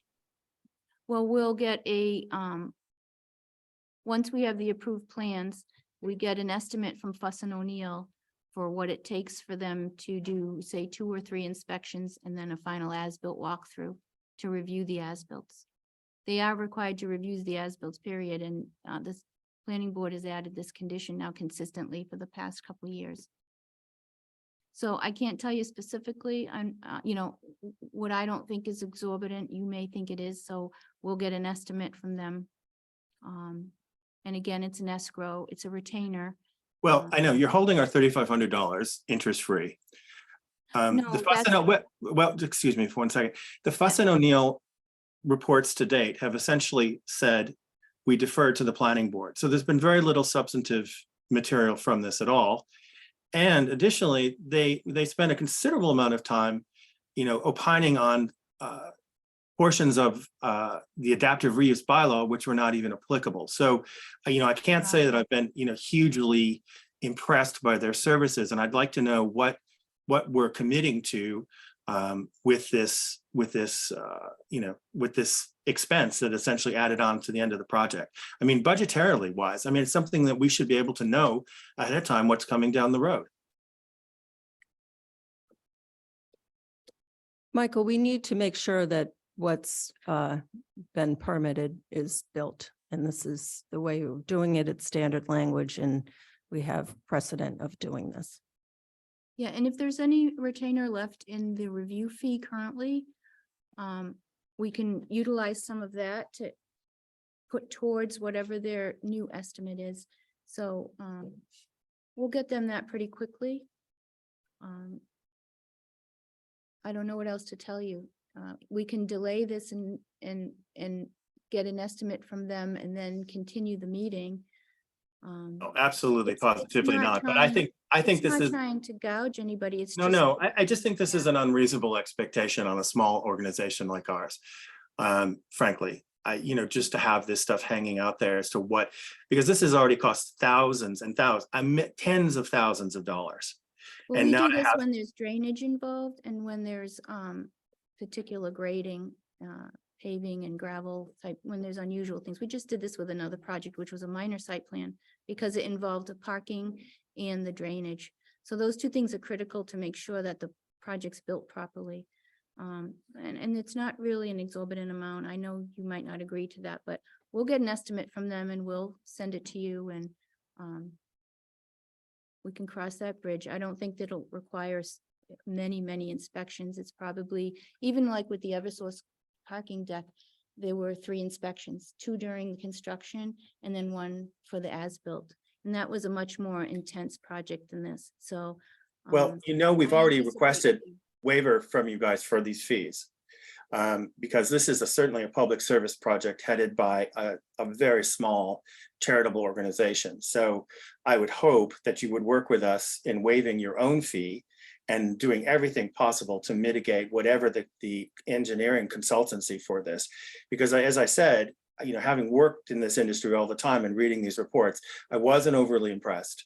A lot of it referred back to you and left you to your own decisions. So, I'd like to make sure that what we're spending money on, public charitable dollars, are actually well-spent dollars. So I'll leave it at that. Thank you. That'll be up to the board. Do we want to ensure that this plan is built as permitted? Yeah, no. The condition stays. Okay, next. Okay, so number 4, this has to do with lighting. There's no exterior lighting proposed at this time. Subject to the understanding, you can read it on the board there. Anybody have any comments on that? I don't think Attorney Russell had any comments on that. No. Okay. Number 5, hours of operation, any comments on that? Okay. Number 6, this is about the landscaping. So we have some edits that Attorney Russell provided. Russell, I'm sorry. Yeah, and this was just to make this consistent with the zoning bylaw. The zoning bylaw refers to, species common in the area. It doesn't refer to straight native species in any section that applies to this project. So this is really about just keeping this consistent with the bylaw. So I have to correct you on that. 174.13B 10C does refer to native species. And also it's in other sections of our zoning code. It's in chapter 153. It's in the master plan. It's in the hazard mitigation plan. And as you know, zoning provisions can't be viewed in isolation. And the statute should be consistent and harmonious, and it is therefore clear, taken all together, that native plants are required for environmental reasons to support wildlife, water conservation, and stormwater mitigation. Additionally, native planting is a condition of the current stormwater permit from the Conservation Commission. Well, I will respond to that last point because that permit was conditional upon planting hydrangeas and lavender. So that is obviously not the case. I'll leave it to Eric to refer to what you just stated as to the bylaw. Section 174.13B10C refers to does refer to native plants, but it says the zoning bylaw encourages use of native plants. That's different than mandating them. And it prohibits use of plants that are specifically identified as invasive. And that's fine. Changing that from encourages to requiring, and changing the other language in the bylaw from species common in the area to a much different definition that isn't mandated is not consistent with the bylaw as written. So I disagree.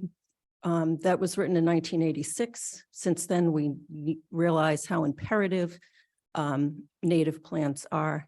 Additionally, the landscaping on this plan is trees are required. And I certainly understand how expensive trees are. And I, as a planning board member, was willing to accept shrubs instead of trees, but they definitely have to be native. Well, as I've commented ad nauseum here, and I've sent you, I think 40 references that show Michael, the species. Let me interrupt you here. I went through all those 40 references and they support native plants. They And do native, not. well, excuse me, again, you are interrupting me. Native cultivars, nativars are in fact native plants. Mimi, if you want to rewrite this bylaw to say straight species only, that is something you should bring to town meeting. That's not what this says. We are following exactly what the bylaw says. And not only that, I've planted Ilex verticillata specifically for you guys, and 2 varieties that were approved by the Conservation Commission in Needham that were deemed absolutely perfect for the Charles River Basin. It's not like we're planting exotic magnolias or Japanese maples here. We've met you halfway. We've agreed to give you oversight over this landscaping, which I think under Dover we don't have to do. And we're planting native species. Now, what you're arguing with me is whether cultivars of native species are not native species. I am not a botanist, although I work in the horticultural field. I don't know what your area of expertise is, but I don't think that's a discussion we should be having here. We should just simply follow what the bylaw says. And we've already determined and given you a planting schedule that says we are going to plant Ilex verticillata, and I forget 2 or 3 varieties that have been pre-approved and that we have used all over Boston, have been absolutely considered acceptable for conservation areas. So We have consistently required native plantings in our landscape. we are providing you with native plantings. It's just that you are arguing with me over what constitutes a native planting. I don't think that is an appropriate argument for this forum. Let's get some experts in here. I'm happy to come in with you in the fall and help you rework these guidelines, which in fact are quite confusing and do not conform to current science and current thinking about what are the best plants for cultivar, what are the best plants for nature, what are the best plants for pollinators in general. That, however, is out of the scope of this discussion. We have agreed to plant Ilex verticillata. You already approved a plan in 2019 that called for hydrangeas and roses and lavender and every other exotic species. You know, I think we've come a long way. And I think we've already provided this stuff. We've sourced it. We know where it's coming from. Can we just agree to disagree on this and, you know, work it out in the bylaw later? If you want to make these changes, I might be supportive at town meeting.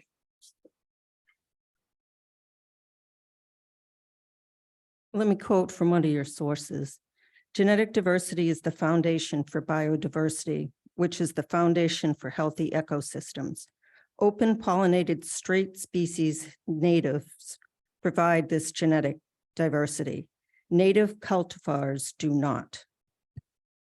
That is one of those things that And they all, I and all of them are along those lines. No, that is totally not true. I mean, I wouldn't have provided them to you if all of them were along those lines. The fact is that the jury is still out on this. And look, you know, at the end of the day, you need to follow your own bylaw. It says species common in the area. It doesn't say straight native species. And the fact that you've done what I consider to be really large legal overreach in these decisions, you know, is something of serious concern. I got that thing from the Open Space Preservation Commission this morning and almost fell out of my desk. Since when does the Open Space Preservation Commission tell us how to use leaf mulch? The Open Space Preservation Commission advises the planning board. It doesn't say, oh, this is advisory. It says you shall not use, you will not do. Have you actually read the language of that thing? I think you need to follow your own bylaw. It says species common in the area. I think that's a poor wording. However, that's what you have. It says the town of Southborough encourage native planting in all their landscape plants. And encourage is exactly that, encourage. And we are providing you with native planting. And to try to tell me from someone who's worked So, 40 okay, years in this Michael, field. let's see what the rest of the board feels. So I'm with Mrs. Latrell on this. The condition, in my opinion, should be as it reads in our draft and not with the proposed change from the proponent. Ms. Houlihan. I'm in agreement with you and Mr. Stein. We've asked this of all of our people coming before us. And I think this is just a bone of contention. We're never going to move past this and get through with the other agenda items. So I think we just need to collaborate here. I'll have to Very say, quick. I'm troubled by the, by this and because, I think that, it is true that our zoning bylaw doesn't, exactly provide for what we're asking. The language is weak and it does say encourage. Also that the 2019, approval, didn't say straight native. And so I'm troubled by this because I think that as a board, we do need to do something about this, whether we have a policy or a guideline or we change the bylaw. But I agree we can't keep doing this, but I'm more of a purist and a section this section of the zoning code states encourages and it doesn't mandate. So that's where I fall on this.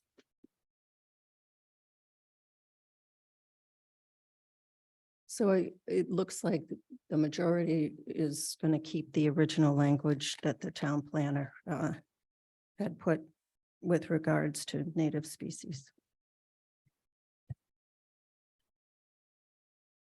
I think that decision is illegal, but we'll come to that when we come to that. Okay, so I think that Eric's comments were related specifically to that one aspect of that. So we'll move on to number 7. Number 7. So that one we would keep the same as yours too. Number correct. 7 has a second part to it as well, I believe. Actually, maybe it's also in number 6.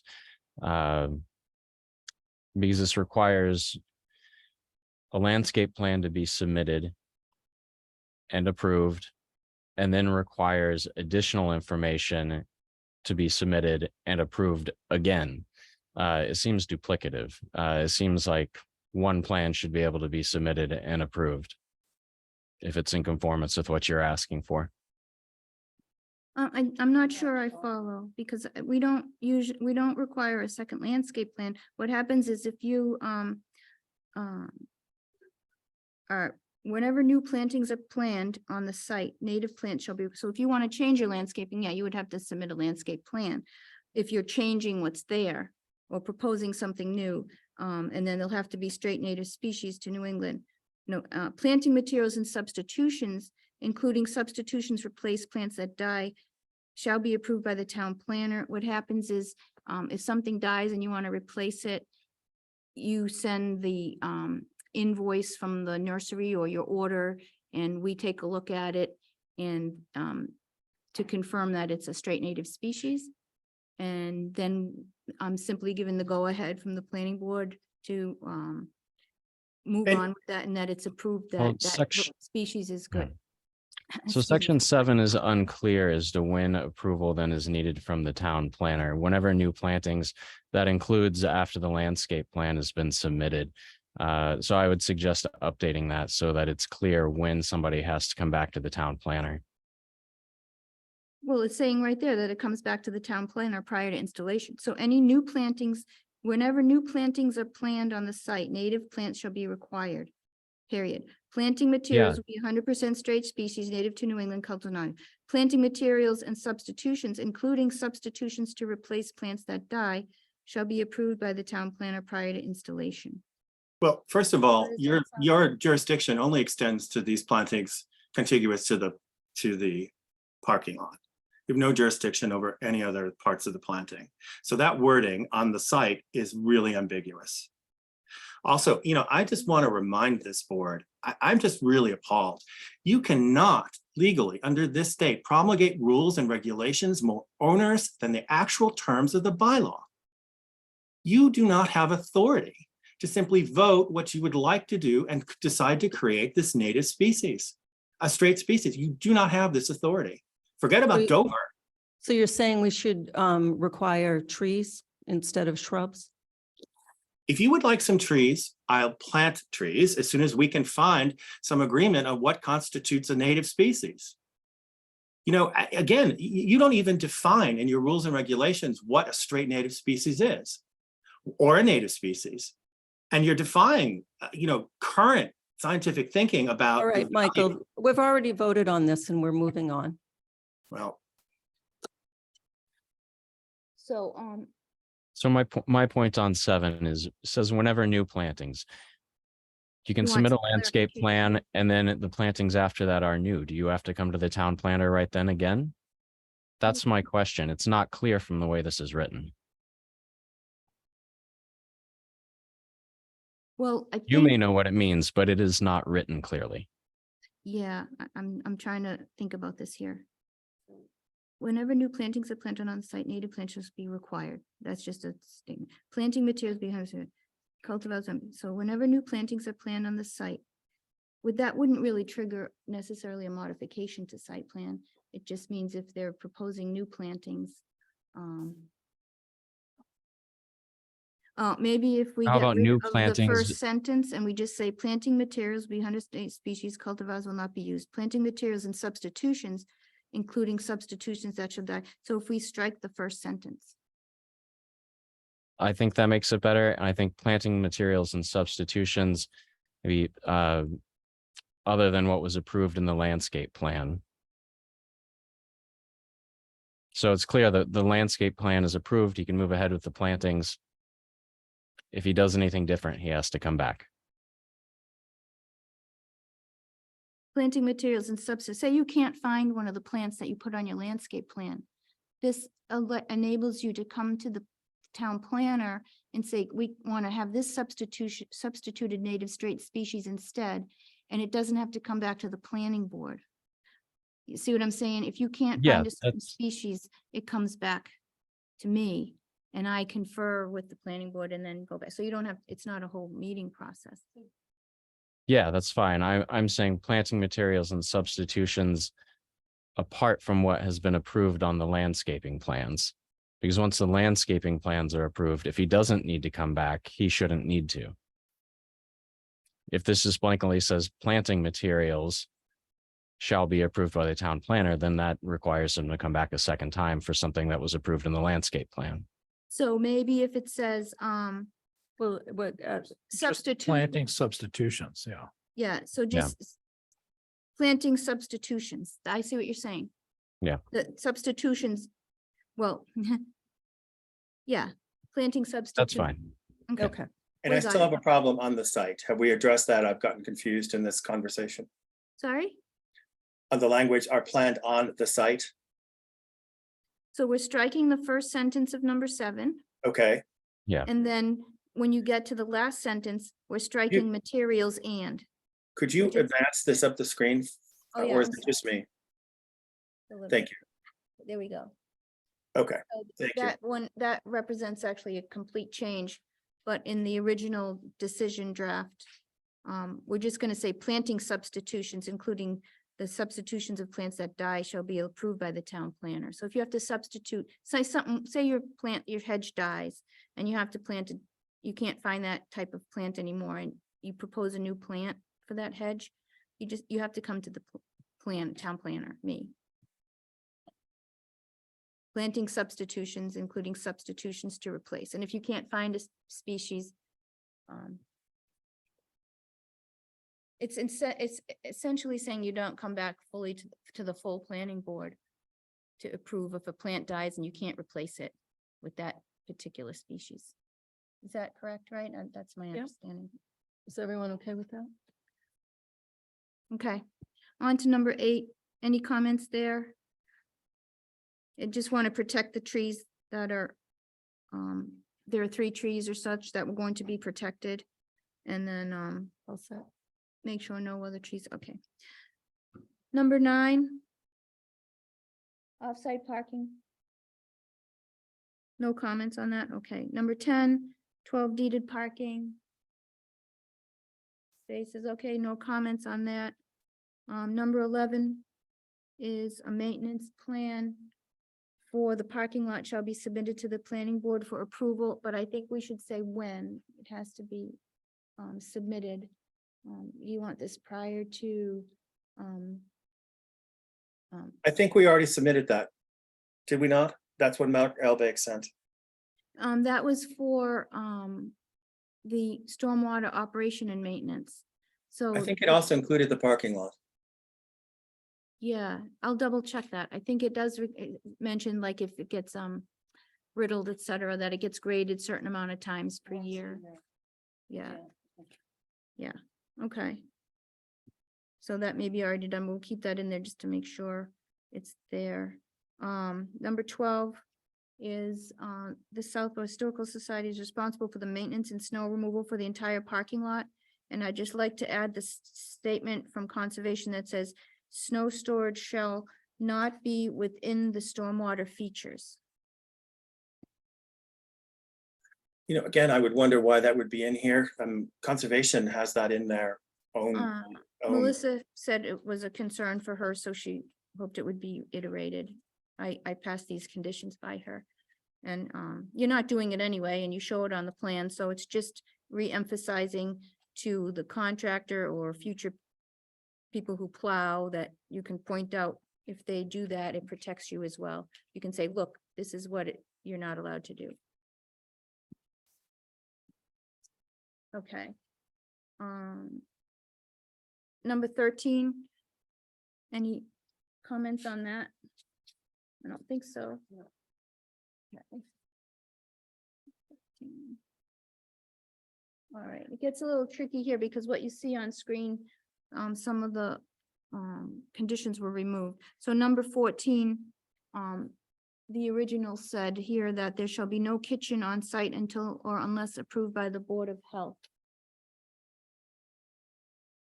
And you had Removed deleted this. that. Yeah, I removed this because there is going to be a kitchen on site. The Board of Health has not approved a certified kitchen, but they have approved a limited kitchen for things like staff use or catering, but it's just not a certified or commercial kitchen. So maybe we can say, unless, so what you can do is if that there shall be no kitchen on site unless approved. So you would supply us with a memo from the Board of Health that says the kitchen you are proposing is approved. Well, the Board of Health already approved these plans, so I don't know why we would need any additional approval. These plans were Because submitted. they asked that this be, I met with the officer of the Board of Health and when we put in the new septic already, they asked me about this. We told them what we said. He said that would be fine. So I don't know why there would be any additional question about this because the system was designed and the plans were sent to them already with this in place. So it should be no problem. yeah, that you because it's provide a approved letter. by the Board Well, of Health. I would agree to the insertion of the word commercial kitchen on site. I would agree with that.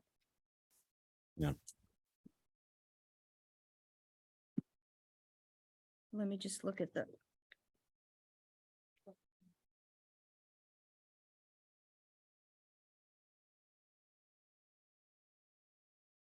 Um.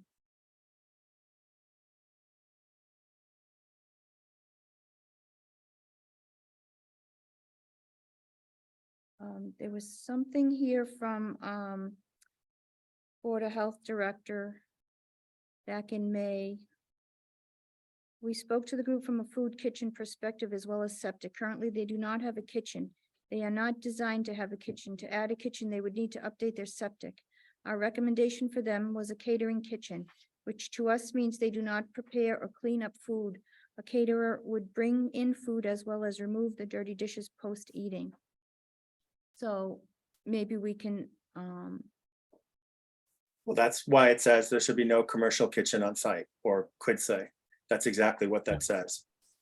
so no commercial kitchen on site.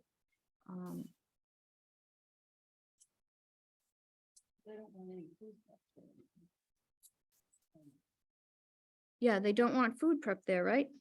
Which means they do not prepare or clean up food. So, our recommendation for them was a catering kitchen, which to us means they do not prepare or clean up food. So no preparation of food. But no, I mean, you can't say that for like a staff kitchen. What they're talking about is a commercial kitchen. Okay, Because what we had originally thought about was going to potentially do a commercial kitchen in order to provide an additional source of revenue for the building. However, it became rapidly unfeasible due to cost and because the septic system, even as redesigned and constructed, could not contain it. It would require some huge machination of a septic system. So we said, no problem, we can't afford it, we're not going to do it. And they said, fine. So that was the extent of the whole thing. okay. So the board has a consensus that they don't mind striking this condition. Fair enough? Hallelujah. Because you'd have to go to the Board of Health for your septic anyway. So, okay. Are you on board with that? Absolutely. Okay. All right. Number 15, upon site plan approval to lapse, that means we need 2 sets of plans with that revised date on all the plans. Corinne, it's number 14. Oh, yeah, we struck number 14. Oh, I'm reading because there are going to be conditions that were removed as well on the draft. So.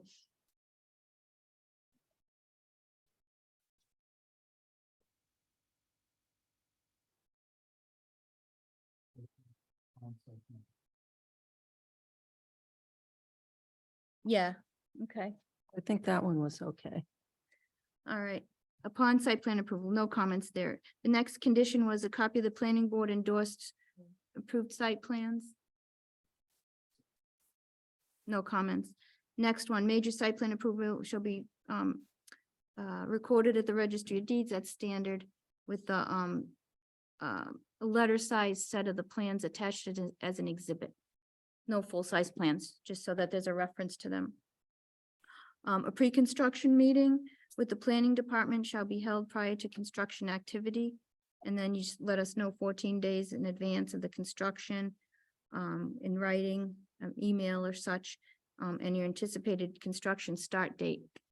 So we struck those So clauses. Yeah, we struck 4 sections there. They were numbered 18, 19, 20, and 21. And the reason for that is that all of those refer to pre-construction, but construction has already started on this. Yeah, so we should probably still have some kind of, did conservation go out and inspect the erosion control? Yes.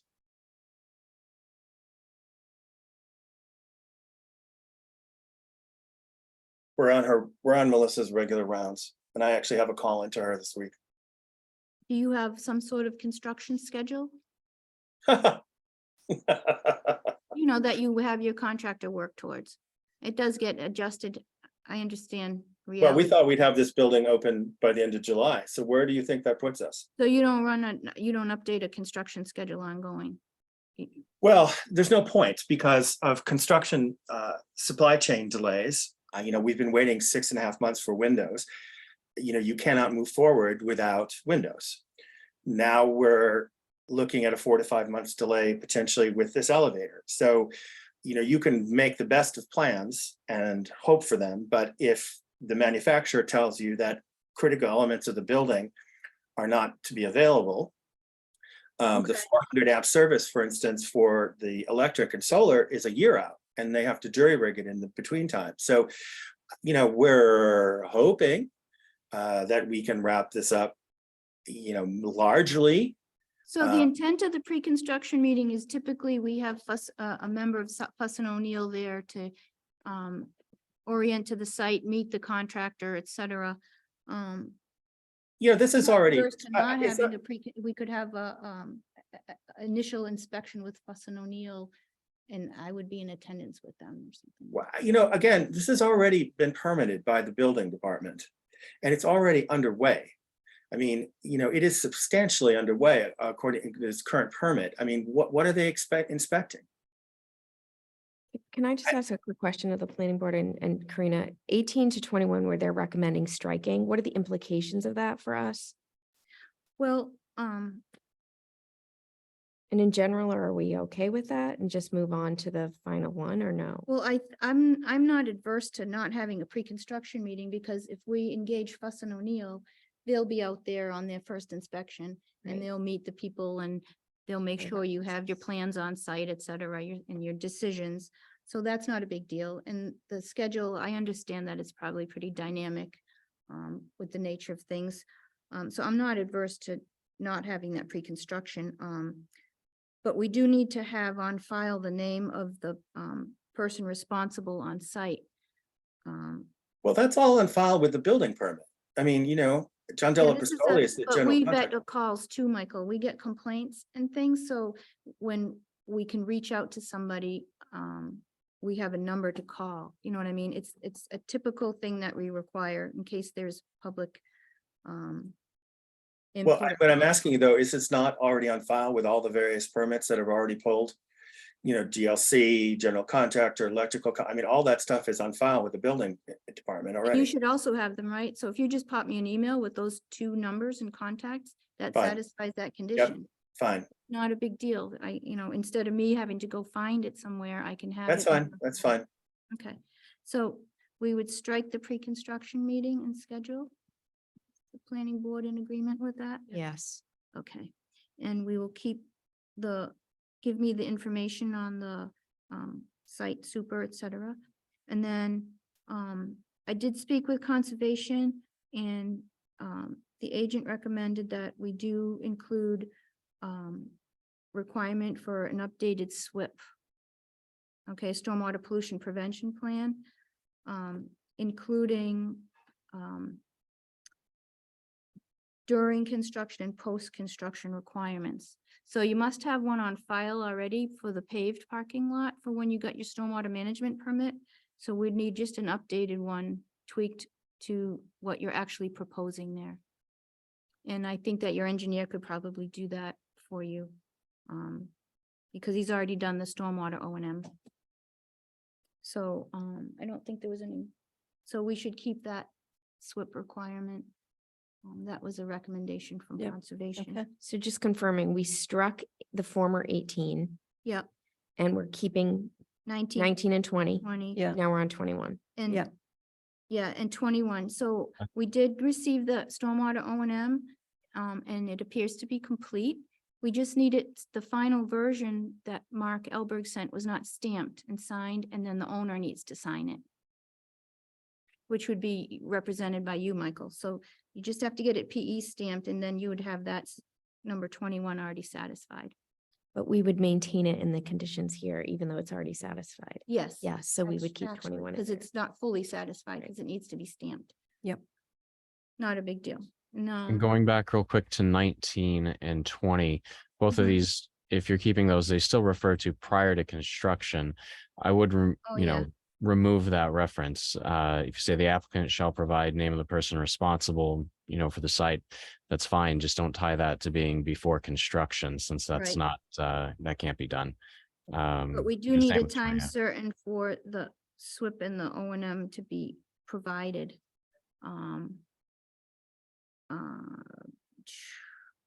Just strike the end of 20. That says prior to construction Yeah, and strike prior to the comma on 29. but we just need to have a time frame that they do have to submit it by, so that it happens at some point. So prior to construction completion, you'll have your SWIP, or during construction. Michael, what do you think is realistic there? Sorry, I totally zoned out here. I'm sorry, what is the question? When are you For- gonna submit this updated SWIP? What's your time frame that you could do that? And get the O and M stamped and signed? During Well, we already construction? did the O and M. We sent it to you. It just needs to be stamped and signed, right? Correct. Yeah, So Okay, how long well- will it take you to do that? Well, We I need a can have it time emailed certain. tomorrow. Oh, 30 days or 60 days. yeah. Does that work for you?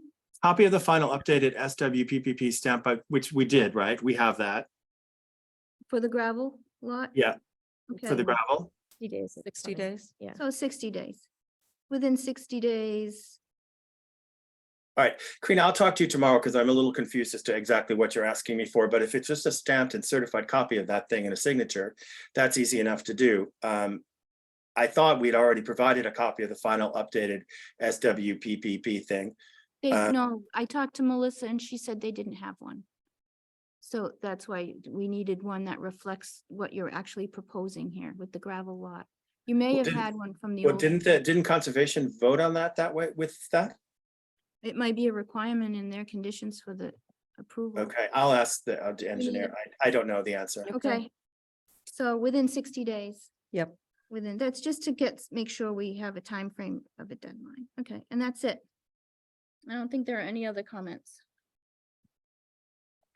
Okay.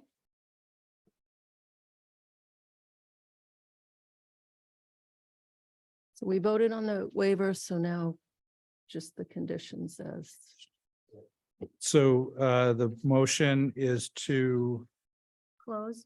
uh, Is well, there do you any want me to further- do the conditions first or? Well, we it's just- a decision. Okay, You can do the conditions too. It all depends on what you're comfortable with. I'm comfortable with making the motion to close the public hearing. Second, a motion and a second, any discussion? All in favor, Latrell, yes? Stein, yes? Houlihan, yes. Muriel, yes. And the motion is to approve the decision of major site plan approval for 40-42 Central Street, Fayetteville Hall, Southborough Historical Society History and Arts Center, as amended this evening. Second, I have a motion and a second. Any further discussion? Seeing none, all in favor, Latrell, yes? Stein, yes? Houlihan, yes. Muriel, yes. So that's it, Michael. I'll update this draft. Have the chair sign it and we'll file it with the town clerk ASAP, and we'll just need 2 sets of approved plans with that revision date. And then we'll get the planning board to endorse them. I'll talk with you tomorrow. I'll be in the Yeah. townhouse. I'll talk with you tomorrow to make sure that we got I understand fully what you need. Okay, Okay, success. thank you. All right. So Can I just a take- point of wait. order. Yep. By a show of hands, who is here for the 40B agenda item? Okay, so we're going to take that out of order now.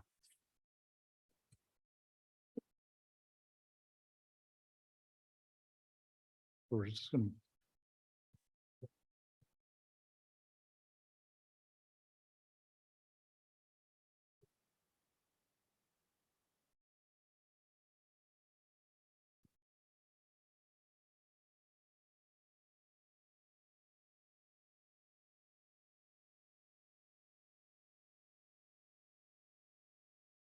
So the next item is a discussion item. 120 Turnpike Road, 40B, and 250 Turnpike Road, 40B.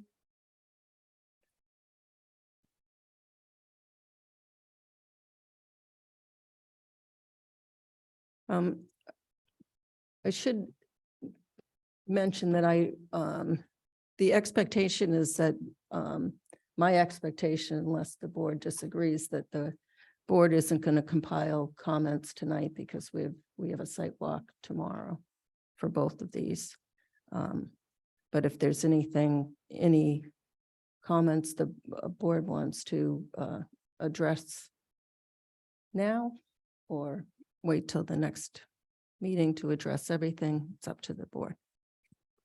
So, I mean, my previous concern, I've already voiced my position on this, which was the concern about the use relative to the original variance from the ZBA for the site.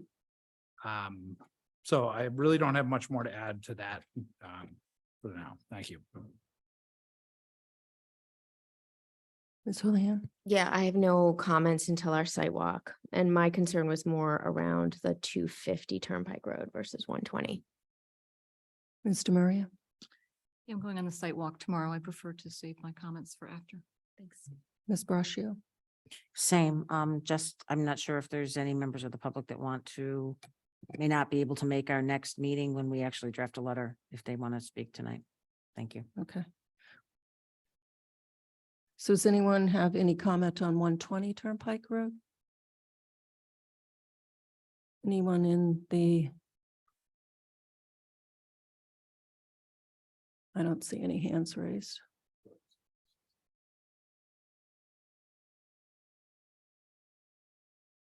Yes, ma'am. Hi, I'm Freddie Gillespie, Chair of the Southborough Open Space Preservation Commission. And for the 120, which abuts the most significant open space parcel in the town of Southborough, we certainly have concerns. We are going to be hopefully submitting comments ourselves, but I did want to, as an individual, mention, and I believe the Stewardship Committee of the Conservation Commission will be having comments, but it's often played out that, or I've heard, well, there's no neighbors to object. Well, the wildlife habitat is valuable. And it's valuable for the people who use that land. It's valuable for the wildlife, and the impacts of this development to that are significant. So we just want to put that on your radar, that it's not just, oh, there's not a neighborhood there that's going to come out and oppose it because, you know, the animals and the birds and the bees and butterflies, they can't. And, you know, the impact of this, it can be significant. And there are things that will be exempt from our local zoning bylaw, say the lighting bylaw, which has a huge negative impact on wildlife habitat. And the fact that we don't believe that lot is buildable, and that should just, we don't think that should just be ignored because, you know, we never like to be in a place, and we've talked about this on our commission before, where conservation values are in opposition with affordable housing or community housing. The problem is often the most unbuildable lots are chosen for these developments because if it's an easy to develop lot, it's not done with a 40B, it's done with, you know, a higher priced development.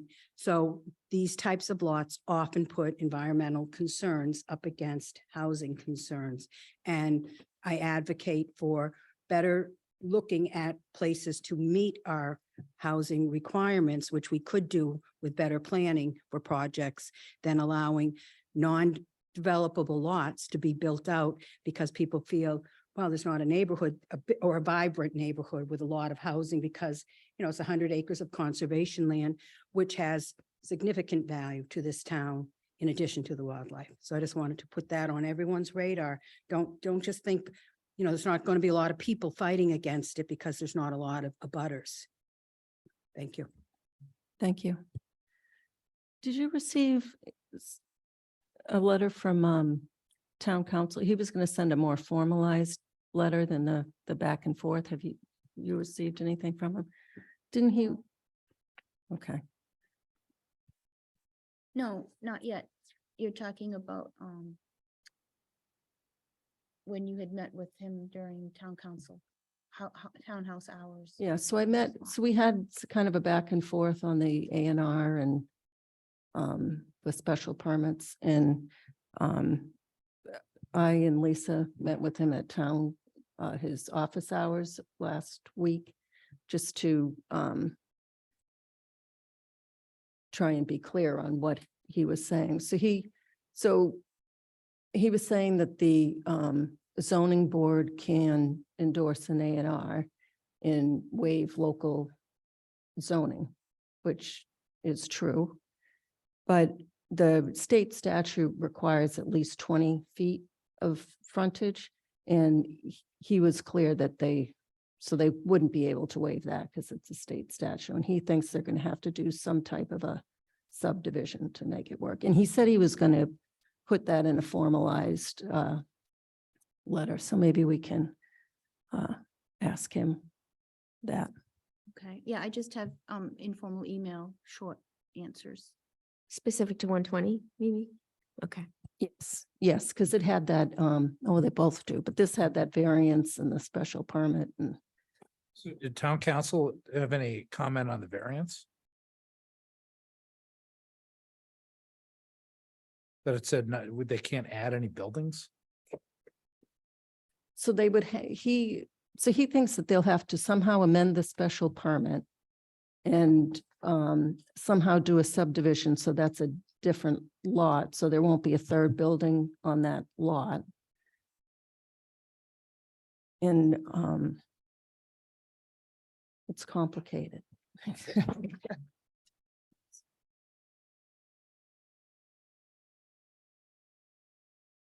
So anything else on 120? 250, do you want to, the same hold comment until after? Does anyone in the audience have any comment on 250?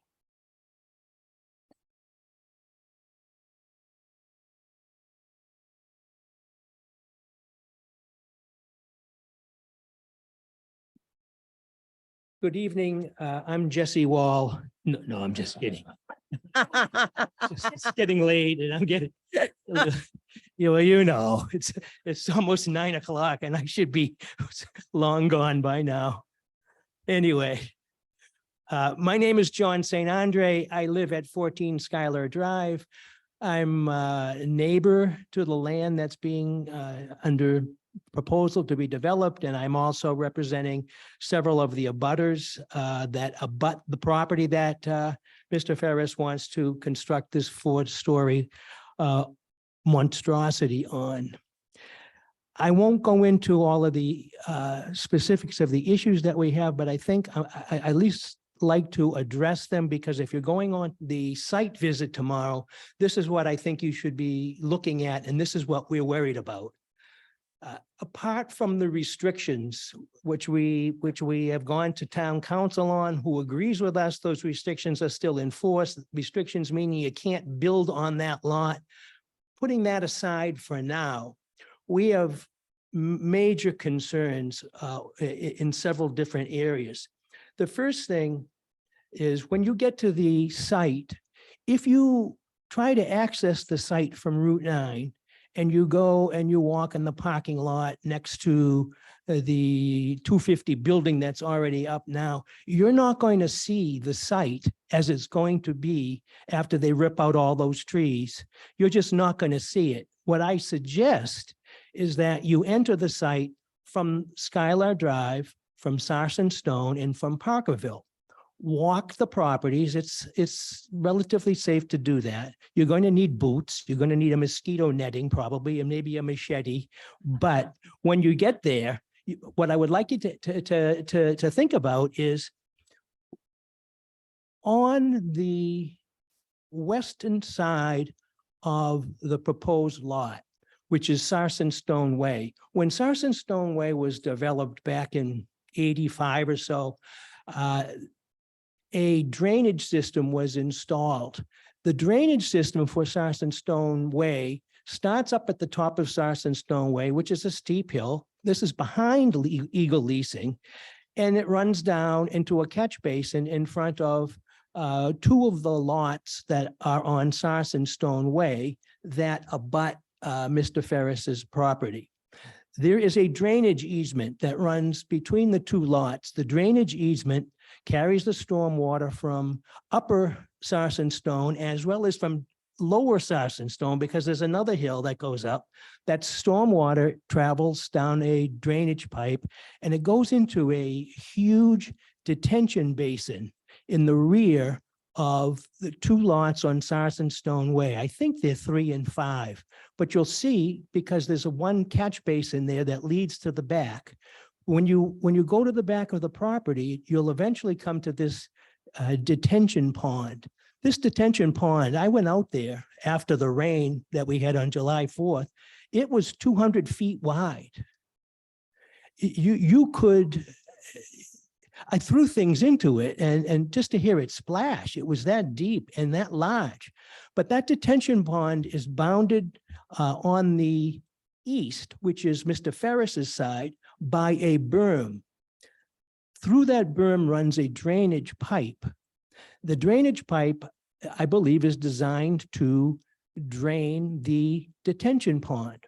That pipe is about 30 to 35 feet from the border of Mr. Ferris's property.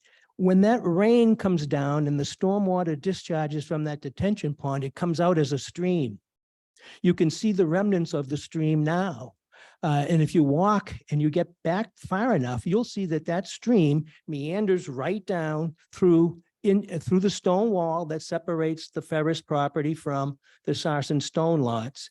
And it goes right through Mr. Ferris's property. And we're concerned because we're not sure what effect this building is going to have on that stormwater drainage management system that's in effect now. It also, it appears that that drainage, the detention pond and the pipes are clogged. So that thing is always full. What if they were unclogged? I think that that stream is going to be a lot more volume-wise than it would be if it wasn't clogged. But it serves the Sarson Stone neighborhood as a stormwater discharge system. So take a look at that detention pond, take a look at the stream in back, and you should see evidence of that stream. If it isn't wet now, you can certainly see where the ground has been moved by the water going into that land. On the opposite side of the lot, on the eastern boundary, there is, according to a government agency topography map, what they call a riverine. There's a river that goes underneath Parkerville Road on the eastern corner of Parkerville Road, goes under Parkerville Road, and it goes into the Ferris property. It's not labeled on any of his plans. It's indicated, I think it says wetland, but it doesn't, it's a riverine according to the government. I think the impact of that is that if it's a riverine, it's a perennial stream, and I don't think you can build within 200 feet of that. This project looked like it's going to fall right in the middle of that. So there's that. What happens when this project is built, a 4-story apartment building, parking lots, a roof that has runoff? What happens to that water? Where does it go? There's another factor here too. On the corner of further down Parkerville Road at 133, I've been told that when the people who bought that house in 2004 moved in, they had 12 to 14 years of floods in the back of their property that went into their basement. And that water came down from the Ferris property. For some reason, it stopped. They don't know why. But now they're wondering if the woods are removed and the ground is now not made soil anymore, it's pavement, where's that water going to go? Are they going to get that drainage again? Are they going to flood again? They're worried about that. So when you go to take the site visit, take a look at those three things. Another thing, if you enter the property from Skylar Drive, you will you go to the neighbor's property in the back, you'll see how nicely landscaped they are, how the trees are gone. And when you get back there, you'll see that behind them is forest, and it's peaceful and it's private. And when this building goes up, it'll be 4 stories high, the trees will be gone, it's all going to be visible, not only to the neighbors who are living there, but the people who are in the apartment house. So these people who thought that they were buying a forest for a backyard are going to go out there after this building is constructed, and they're going to see people up top waving to them. Hi, how you doing? How you doing? Good morning. Good morning. You know, this is kind of ridiculous to think that something this size could go there, but you need to go to those properties and try to imagine what it's going to look like when all of those woods are cut down. So there is the stormwater consideration that I talked about. There's also the effect on the privacy of these people and what it's going to look like to them. Try to imagine a 4-story building in the back of this of the properties, especially on Skylar Drive, because they're the ones who are going to really see it. We're worried about obviously the noise and light pollution. This is not going to be a building that is going to sit on Route 9. It's not in Siberia. It's right in the backyard of all the neighbors. Noise, light, cars coming in. You got what, 60 units times 2 cars, 120 coming in and out all day long, going right behind these properties. And then you got the lights on. You got moving trucks coming in, you've got landscaping trucks coming in, you've got garbage trucks or whatever. You get a lot of traffic back there. There's a concern about this. We're worried about the traffic. What's going to happen with that? Now, we understand very well that the town has a need for affordable housing. But one of the requirements, I think, for mass housing is, does this site fit in with the neighborhood? Is it appropriate for this neighborhood? And we believe it is not. And so when you take your site visit, that's what I hope you would take a look at when you get out there. I have some diagrams that I didn't bring tonight, but I could send them to you to show you exactly what I'm talking about. And I'll do that in the morning, so you'll have it. All right, thank you.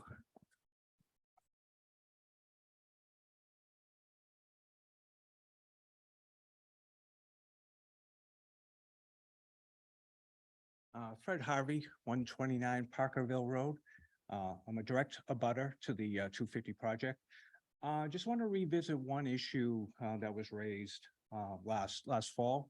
That's regarding restrictions on the use of the land.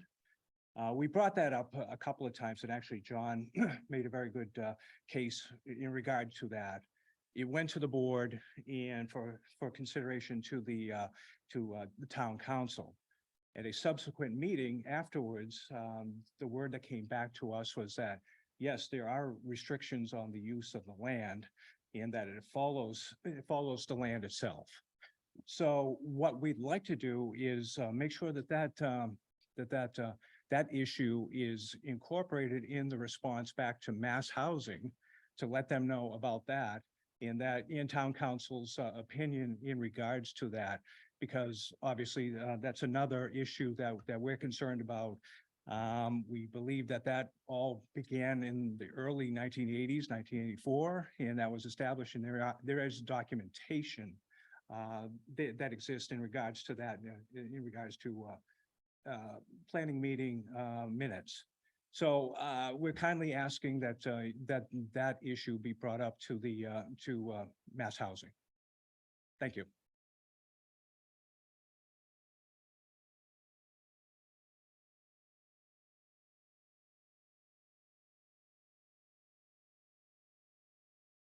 So John Palmer, 131 Parkerville Road. I've been up here before. I am a direct abutter of 250 Turnpike and what's being proposed.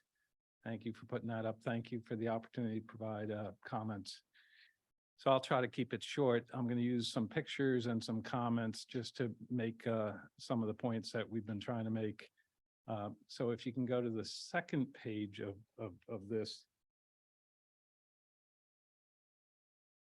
That one there, yep. So this is 250 Turnpike Road, a 3-story building on commercially zoned land.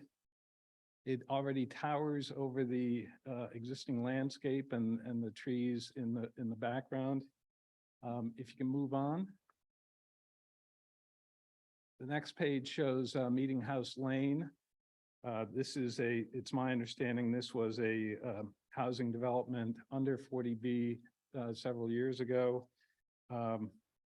It's 2-story townhomes, and it's actually referenced in Southborough's affordable housing master plan a couple of times over as kind of model development for affordable housing. So that's what I think of when I think about affordable housing in Southborough. If you go to the next page. So this is Madison Place. We're all familiar with this. It's up on a hill, like this proposed property would sit up on a little bit of a hill. These are 3-story units, and there's a number of them. And this was, from what I understood, a friendly 40B proposal that went through the town and through the state. And as you can see from the photos, these 3-story buildings tower over the existing landscape, and you can clearly see it from Route 9 and other vantage points. If you move to the next one. So this is everybody's familiar with this one. This is at 990, and it's now U-Haul. It's partially on Southborough, partially in Framingham. It's a 4-story plus building and coincidentally, I was interested to learn it's the only 4-story building in all of Southborough, from my understanding. So interesting that there's no other 4-story buildings in all of Southborough. And then lastly, if you flip to the last page, when I look at the site plan, the proposed site plan for the 5.5 acres on the back parcel of 250 Turnpike, it just seems enormous, and it seems grossly misplaced for a 5.5 acre parcel, residentially zoned, with the wetlands, with the grading issues that John so nicely spoke of. And the drainage concerns and drainage issues with the topography of the land, and shoehorning this within, a residential neighborhood made up of Parkerville, where I live, Skylar, and Sarsonstone. So I'd ask the board to consider that when they do their site walkthrough tomorrow. And I would ask respectfully that the planning board submit, our concerns as part of your concerns to Mass Housing.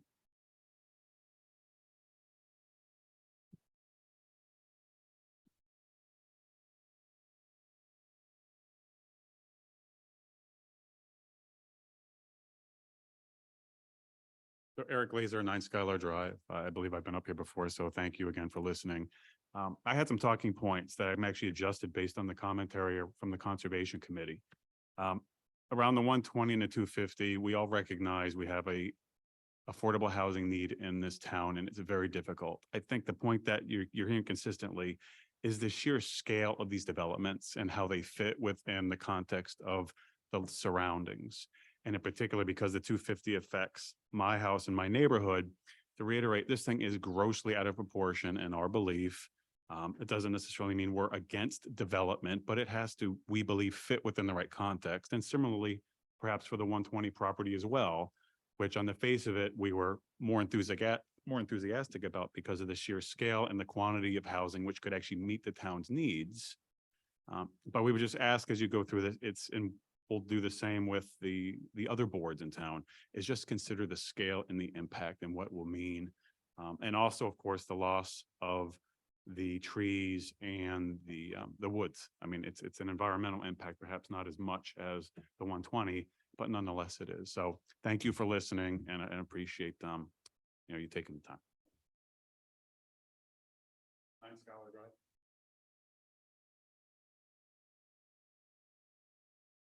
Anyone else here? Okay, it's not Jesse Wall, is it?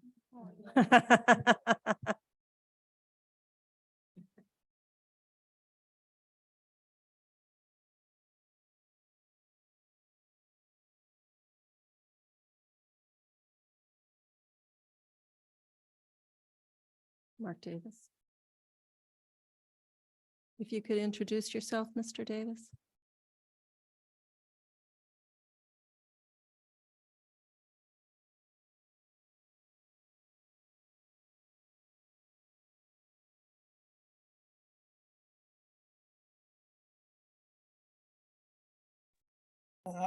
I've been involved in this for 35 years. I'm sorry you were muted, so if you All right. introduced yourself, we didn't hear you, so could you? Okay, Mark Davis, 13 Thank you. Skyler Drive. I've been involved with this particular property and Eagle Leasing as they were originally developed over the past 35 years. At the time that AJ Lane came in front of the town, there were 10 of us who lived on Skyler Drive. I happen to have lived on the dirt road end of it. But we basically were concerned, not necessarily with having an office building on Route 9, but making sure that the 5.5 acres was a permanent buffer between what was going on Route 9 and our neighborhood. The land is heavily burdened with wetlands. It's questionable, at least when I spoke to the Bartolinis 35 years ago, it's questionable whether or not it would even perk. Its frontage is along a wetland area along Parkerville, so that we requested from Andy Lane to make this an unbuildable lot. And in return, the quid pro quo was that as a neighborhood, we wouldn't object to as many waivers and design considerations on the office building on Route 9. And he agreed with us. We left that selectmen's meeting feeling pretty good that we had an agreement that this would be a no-build parcel. When Leaf Systems came in the early 90s, they needed a special permit in order to do manufacturing on the first floor. We were consistent, as we were with Andy Lane. We had the same two conditions. I didn't mention the other condition earlier. The two conditions we've always had on this land is A, that it be classified as unbuildable, and B, that there be no traffic that would enter directly onto Parkerville Road. So when Leaf Systems came in, they agreed to those provisions. And in fact, they went one step further.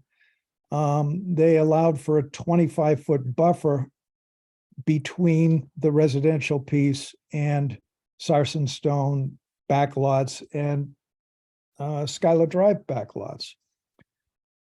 When Eagle Leasing came in, we went to the ZBA at the time and raised many of the same issues, that we were concerned about traffic leaking onto Parkerville Road. We were concerned about the lighting. We were concerned about trucks going in and out of the site. And the next morning, I'm out mowing my lawn and David Eagle's father came right up and he and I sat on the front lawn and chatted for about 2 hours. And he basically said all the right things, that his backland, and you can see a piece of his land goes up behind Sarsen Stone. He wouldn't develop on that. He would make his lighting less obtrusive to the neighborhood. He included conditions in his parking lot and his trucking. And with our help, he ended up getting a deceleration lane off of his site onto Route 9, which really made a difference for us to safely get off Route 9 onto Parkerville Road. So our relationships for 35 years with all of these property owners were actually quite good. Eagle Leasing has been a marvelous neighbor. In fact, David lived in Sarsen Stone for many years. He was on the ZBA. And I don't think we've ever really had an issue with Eagle. We never had an issue with Andy Lane. We never had an issue with Leaf Systems. In fact, with the empty building, I kind of miss the people walking through our neighborhood at lunchtime getting their exercise.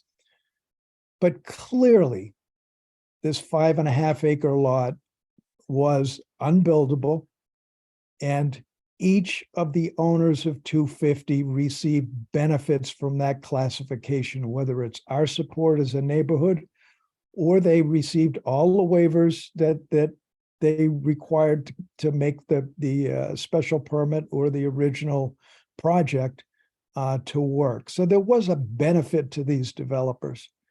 So I would hope that you would keep that in mind as you look at this piece of land.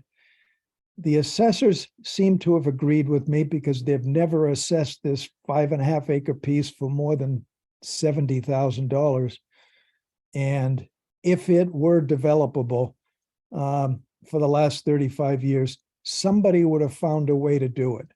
And it just causes consternation that suddenly, because they are trying to avoid all the zoning issues, we've got somewhat of an albatross in our backyards.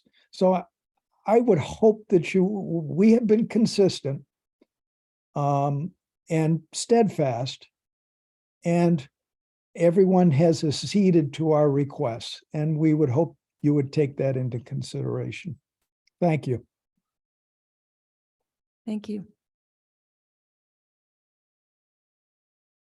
Anybody else? Ms. Houlihan? No, go ahead. Go ahead. Yeah, my comment is really to the public. So one, thank you for coming because I think your voice is really important here. Two, I just want to make two points. One is that the planning board has limited authority. So we obviously will cover our plan and what we think is right.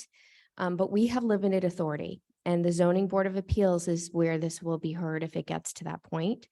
So that's one thing I just want to be clear that there's an avenue that way. The second thing that I want to say is that your voice does matter.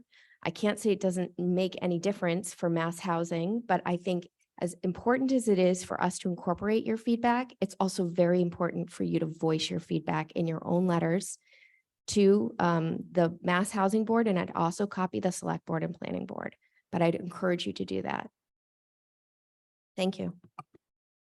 Ms. Braccio? Thank you. I second what Marnie said. I actually have a technical question before we get to the comment phase from this board. And again, I haven't been on the board long enough. You could probably answer this for me very easily. But as I move forward with my thought process, is it normal, or have you ever seen access through a parking lot going into a development? Is that something that is common in Southborough that we do?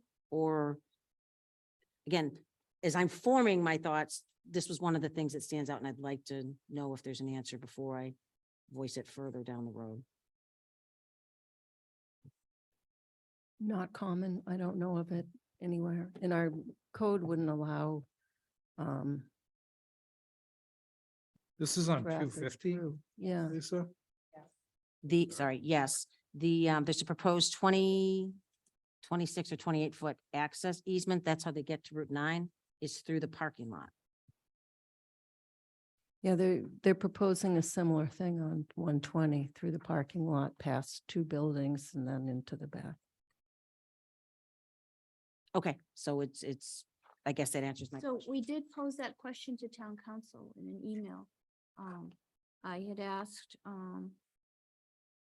does a 40B project require its driveway access to be on the property of the 40B? And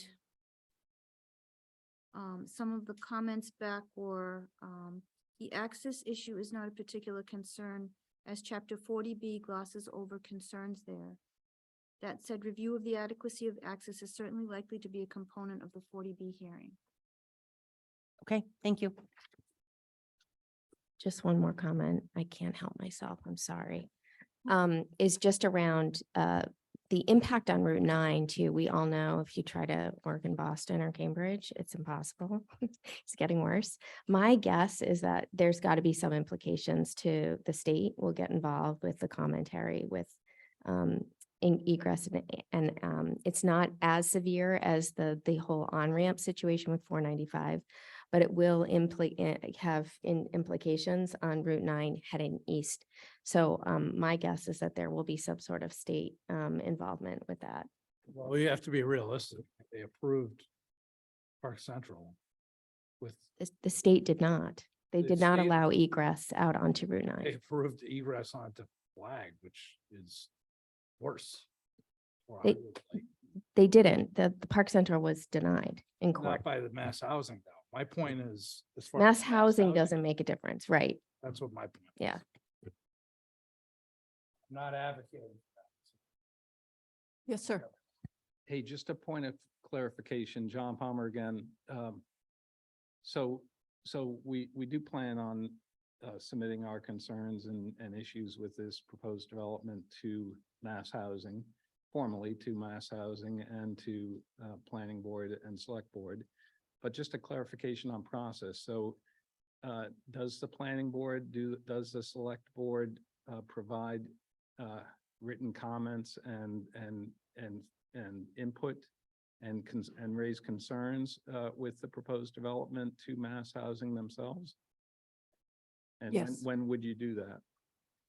We have to by the 18th for at this phase. And then through the ZBA process, we will offer comments and input.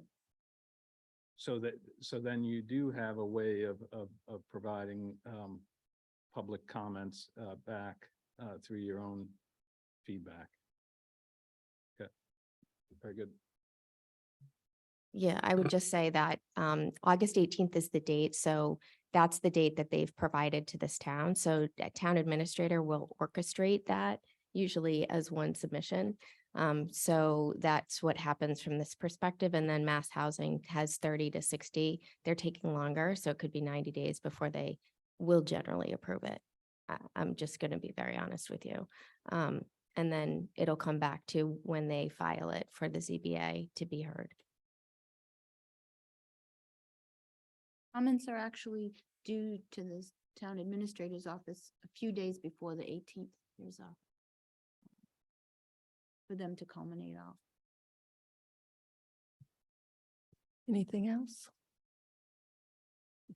Anyone else? Thank you all very much. I took notes and I'll be looking for these things on my walk tomorrow with my boots on and my mosquito netting.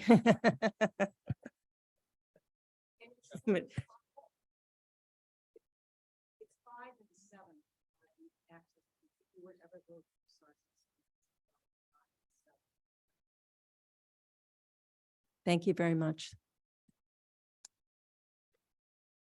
Thank you.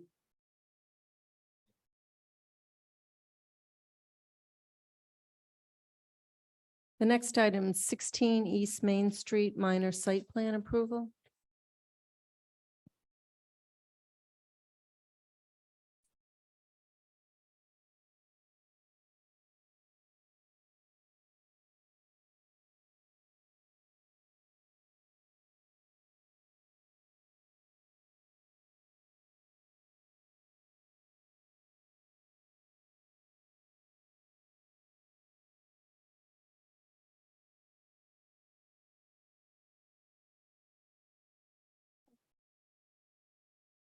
Mike? Yep. Hartnett is here and Ron Eppen, I'm sorry, Ron Eppen. Who are two of there are four owners of the preschool. All right, let me give you a quick update.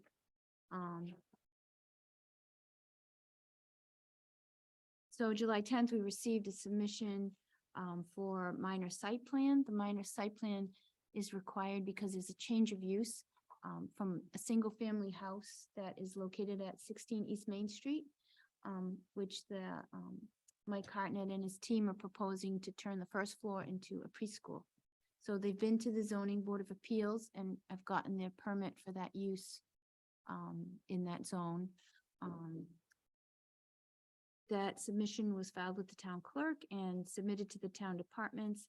We did not receive any comments back other than from the building commissioner, who indicated he agreed with the 2 parking spaces that are required, with one being a van accessible space. So I will let Mike explain his proposal. Sure. Mike Hart, General Henry Knox Road, here with Ron Eppen from One Overlook Drive, also my wife Gretchen Hartnett, and Laura Eppen from Overlook Drive, also 4 owners of. You might just want to speak up and just a little louder because they have to hear it. And Yep, we are the 4 owners of NSVPI Realty, which is New Southborough Village Preschool Incorporated Realty. We purchased this property back in October. It wasn't planned, but it came up and we took advantage of it. We looked at it as a potential for some overflow, or for creation of 1 preschool classroom. So we went through the Zoning Board of Appeals and they had approved the change of use from residential to kindergarten, preschool, nursery, which it will be, with the condition that it be just one classroom, maximum 2 teachers in the 1 space. The follow-up to that is that it does need the site plan approval, minor site plan approval, which is why we're here today. The parcel itself, really the only changes we're making on the parcel are those that we're basically required to make. We're required to add a parking space that is at least 30 feet back from the front property line, or that's outside of the front setback. There's limited space to do that based on the geometry of the property. There's an existing driveway, and then the garage and the main building are about 36 feet off the front of the property line. So in order to get that parking space more than 30 feet off the front property line, the only space we could come up with, and we did talk to the building commissioner about this, is that spot just to the east of the existing garage. So we are proposing the parking spot there. The second spot would be the van accessible spot, which is the one shown in the existing driveway. We will be paving a small area to the east, to the west of it, which you can see hatched out there on that plan. And that's for the required walkway that goes with the parking spot. So working with the building commissioner, he's confirmed with the emails we submitted that the ADA accessible features can be within that area. They are, exempt from the setbacks. So that gives us the 2 required parking spots that we have. The other change to the exterior, which is the more visible change, will be that there has to be ADA accessible access. The existing building had the back porch ripped off, so there was nothing back there when we purchased it. So that'll get replaced, so there's egress in the back. And then from there will be an ADA accessible ramp, which will come down on the west side of the property. And then from the bottom of the ramp, we have to have a continuous access to meet the driveway. So there is a town sidewalk there, which the town just repaved first this week, I believe. So the ramp and then that walkway, which comes from the ramp to the sidewalk, is to satisfy the ADA access. And then the existing town, sidewalk is what connects us to the parking. So those are the exterior changes to the property. We did go through with the building commissioner, with the zoning board. We have been talking with town planner and also with the assessor's office to kind of make sure we got everybody's concerns before we came in here so that we could address them all. But I'll do a quick run through of just what's required by the regulation and some of the things we can talk about coming into this and how we put it onto the plans. Property location, 16 East Main Street. It was a residential property with two buildings on it, main house and a garage. Both of those structures are going to stay basically the same. We are redoing the exterior. The house was in need of some significant maintenance. Like I said, there was some exterior damage to it. The roof was leaking. So we've put a new roof on and we've gotten permission for the exterior so far, which is what we're doing now.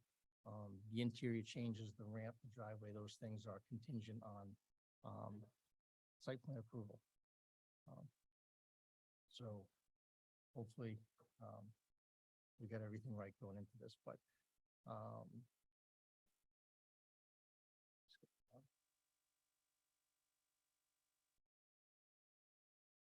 one of the things the regulations call for is basically keeping the character of the property within the town of Southborough, sort of character, assuring safety, promoting logic, imagination, innovation, while complying with all zoning requirements. So again, this was originally a zone residence C years ago, so it is a smaller lot. And as part of the ZBA approval, we did get ZBA approval for non-conforming frontage and area. So that was part of the ZBA approval.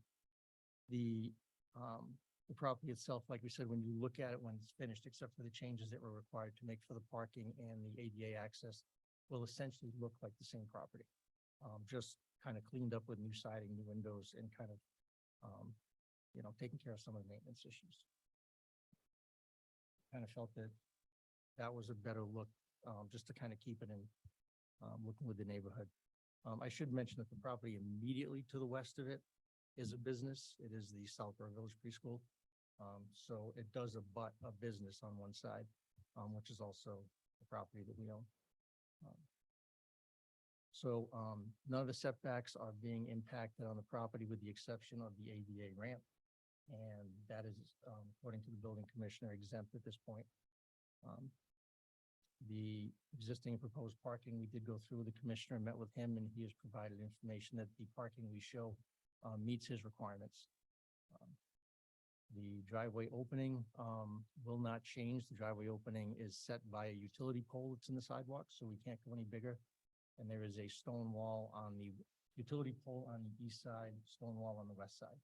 So except for the paved area that we're gonna just widen out a little bit for the walkway from the handicap van accessible spot to the sidewalk, the driveway opening stays essentially the same. None of the property lines change. There is a right of way on the east side, but we do not have legal access to that we know of. So our only access is the actual front of the property on East Main Street. One thing that we are not proposing on this, though, is landscaping. We did meet with our licensor at the Department of Early Education and Care. Like I said, we own the preschool next door, so we work with her closely. They do not want landscaping because you have to keep the kids in sight during drop-off pickup. You have to be able to see them if they're out in the yard. So part of our licensing would be to minimize or keep the landscaping down. The property right now is not landscaped. There's one rhododendron on the property. Other than that, it's just lawn and some kind of wild maple trees that are starting to grow up, just for lack of maintenance. But our intention is not even to cut the trees. We talked to the ZBA about doing some trimming back because they hang on top of the roof and they hang on top of the garage, and we just need to kind of clean that up a little bit. But other than that, the rhododendron, one rhododendron will be removed because it's in the way of the ramp. And other than that, the rest of the property is just lawn.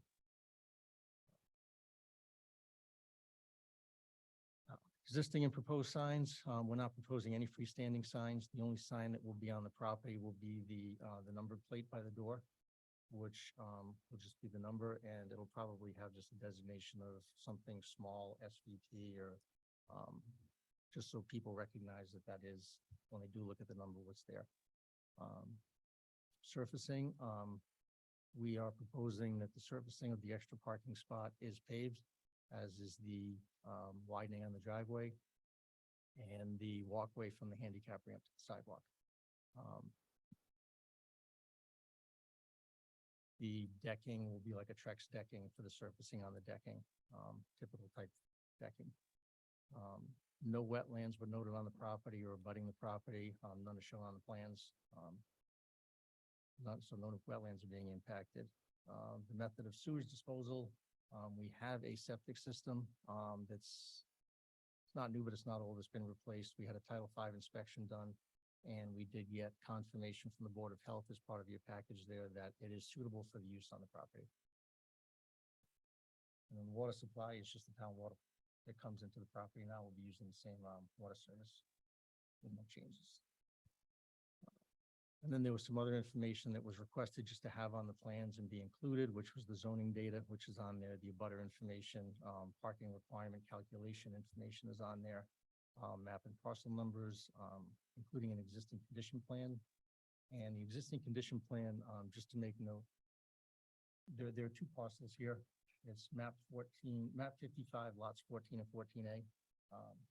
Mass General Law states that when you have two parcels that have been in common ownership, I believe for 7 years, they become one parcel. So legally, we're told they're one parcel, but the assessor's office still has them listed as two. So when we talked to the various boards, they said to present it the way we presented it so that there were no questions as to what the status of it was. And that because it will continue to be in common ownership, it will eventually, with the assessor's office, be listed as one parcel. The parcel in the back, which is 14A, we don't propose to touch that at all as part of this. All of the impacts to the parcel are just those that we noted on the front.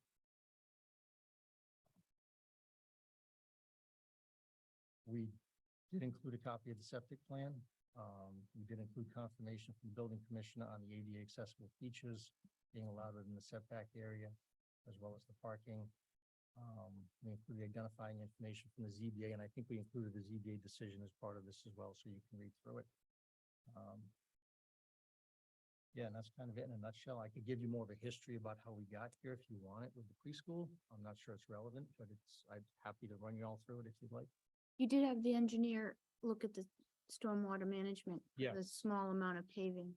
Yes, And they he did did, note- he noted it on, so noted on the plan is the engineer's note that the amount of impervious surface area being added was so small that he was not recommending any drainage work at all.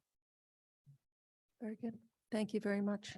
In the interest of full disclosure, both of my children, who are 27 and 30 now, attended South Pro Village Preschool. So I don't think I have a conflict. Mr. Stein? So you say that the landscaping is minimal. Are you gonna be paving over anything or? No, so between the existing driveway and the wall, which is that kind of hatched out area on the west side of the driveway, which is going to be it's kind of a required walkway you have to have from the van accessible parking area out to the sidewalk. That right now, it's been used as driveway. It's just not paved. So it's just kind of I guess for lack of a better term, kind of a mud patch. Yeah. And then the area to the right of the garage, which is the east of the garage, is those kind of wild maples, I guess, had just covered it over, and it's just right now it's just a pile of leaves on the side of the garage. We're not cutting any bushes or trees, with the exception of the one rhododendron, which is in the way of the ramp. And not paving over any Not of the yeah. existing lawn? No, well, there is so the ramp that comes down, the actual ramp itself will terminate near the front of the house on that southwest quadrant there. And then from the bottom of the ramp to get to the sidewalk needs to be an ADA accessible walkway. So there is a walkway going across the lawn there. Yeah. But other than that, Other than that, no. and are you gonna, make any structures or? No. Meaning like a slide? No, they won't be. No. The toddlers, they don't. The toddlers aren't allowed to be up off the ground because of the fall hazard. So there would be toys out back on the grass in some areas. It would be fenced in on that. Yeah, once we get to the licensing with the state, with the Department of Early Education and Care, we'll have a few more requirements just about safety with the kids. It'll pop up as part of the licensing.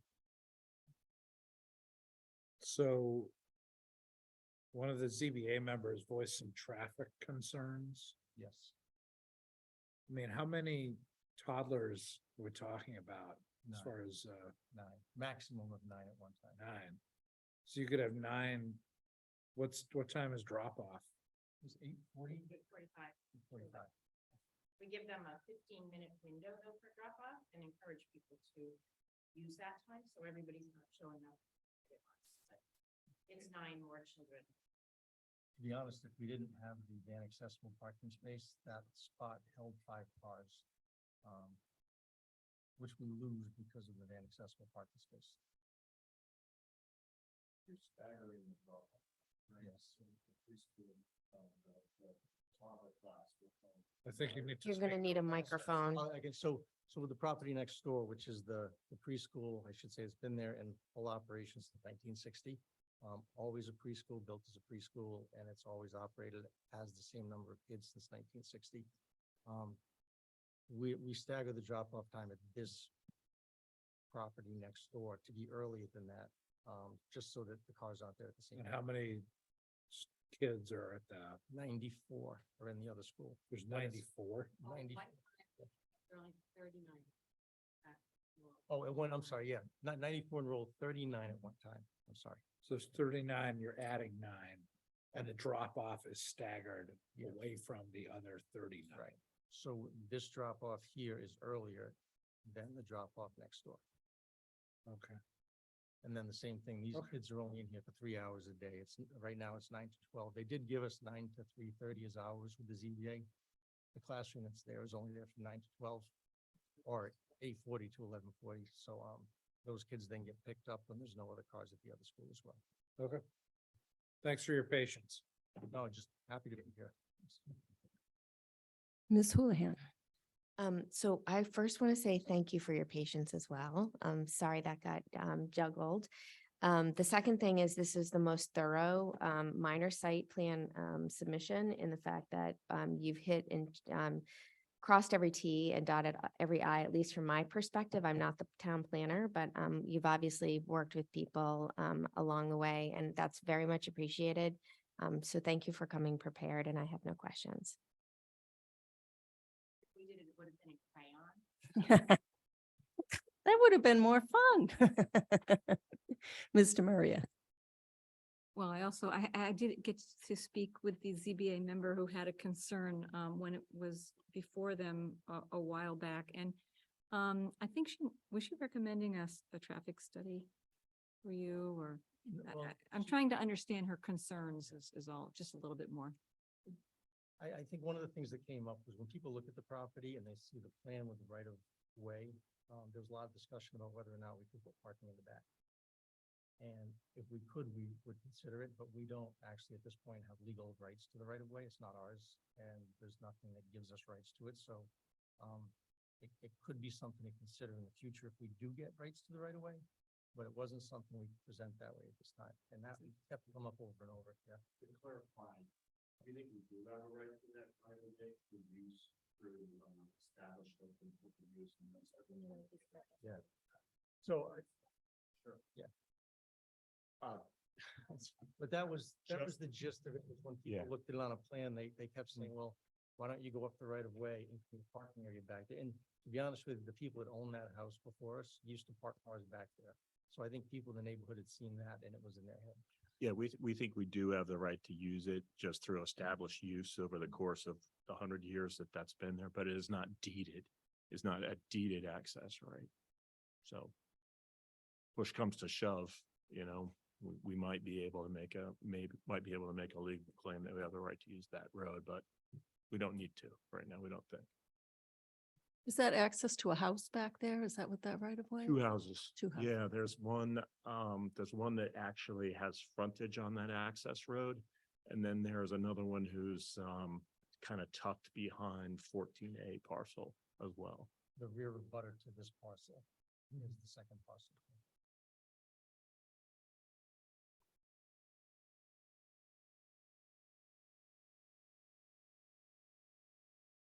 So if you look at number 18 and number 20, are the two that access their houses off of this right away. It used to go all the way through. When they did the hillside development, they blocked it off. Because it used to provide access to the house to the north of hillside. Illegally blocked it off, we think. Thank you. Ms. Brashio. Thank you. Thank you for also hanging around. I know it's been kind of a long night. I will say, I'll kind of go along with what Ms. Houlihan said. I mean, I'm fairly new on the planning board, but this was really a complete package and any questions I had were like answered. So very few times in my life, I've actually had nothing to say, but I'll go on record as that. So thank you.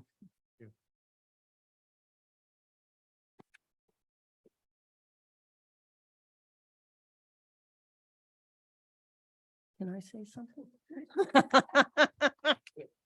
I know I'm only the chair, but I get to talk sometimes too.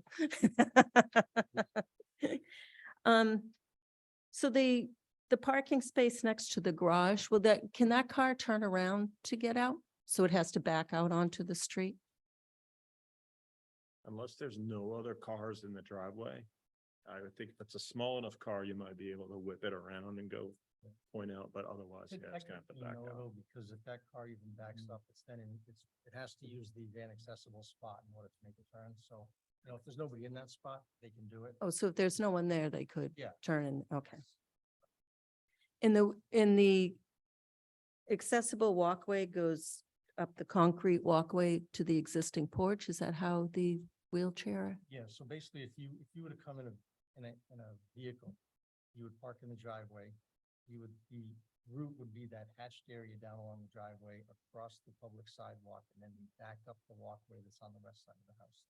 There's a stone wall to the west side of the driveway, which prevents us from being able to meet the grades for any sort of ADA access coming up out of the driveway in that direction. Okay. That's all I have. Thank you very much.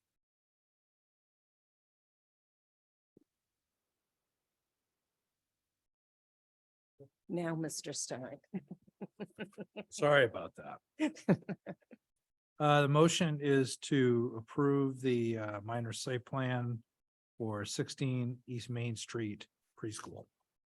Second, I have a motion and a second. Any more discussion? Seeing none, all in favor, Latrell, yes. Stein, yes? Houlihan, yes. Demiria, yes. Ratio, yes. Thank you. Thank you very much. Thank you for your patience. So just so you know, I'll draft a short decision letter that reflects this information of an approval, and we'll file it with the town clerk. And there's a 20-day appeal period. So work you do is at your own risk. But you still have to, the building commissioner probably won't sign up in your building application until after the appeal period. You have to talk to him about it. Thank you. All right, you're welcome. Good luck. Next item. Oh, this isn't late yet. It's still early. Thank you. Good night. Planners report. All right. Karina, you've done a fabulous job tonight. Oh, thank you. I'm surprised I could get this far. Okay. So there's no special town meeting coming in the fall, so that's off. The zoning map, I have to do just one last review to make sure the zoning boundaries, I still haven't gotten to that. And once I do that, it should be good to go, and we'll have, I'll confirm once again the process. I believe it comes to the planning board to be accepted, and then it's filed with the town clerk after that. We have this, I think I brought this up before. We have a year-end article disposition, which is the old ZAC leftover money that needs to be used for like services if we need to. So every year I get this, and until we can determine what to do with it and have the bandwidth, I'd like to just continue to roll it over so we don't lose it. So I'll fill this out and submit it to accounting so that we keep this. And that's for zoning, like zoning articles? It says here, it has to match the description of what was done before, and it was for consultant team to work with the town to revise the town zoning bylaw and subdivision rules and regulations in order to ensure bylaws and goals and objectives of the master plan. So I think there's some space there. That Community Preservation Committee announcement. they're accepting applications for the Community Preservation Act funding for fiscal year 2024. You know that. Nothing new there. Nothing new. And that's all I have. Thank you very much. You're welcome. We do have minutes though. Mr. Stein, I'd like to make a motion that the planning board approve the minutes from our June 12th, 2023 meeting. Second, I have a motion and a second. Any discussion? Seeing none, all in favor, Latrell, yes? Stein, yes. Houlihan, yes. Demiria, yes. Brashio, yes. Next. I'd like to make a motion that we approve the June 2023 minutes. Second, I have a motion and a second. Any discussion? All in favor, Latrell, yes? Stein, yes. Houlihan, yes. Demiria, yes. Brashio, abstain. Next. I'd like to make a motion that we approve the June 27th, 2023 minutes. Second with discussion. Okay. I really looked hard for errors on Bridget's minutes, and the only thing I could find is on 194, there was an extra bullet. And it's Yeah. more just a formatting thing. 194. 190, oh yeah. Terrible on there. Terrible, isn't that terrible? Missed it.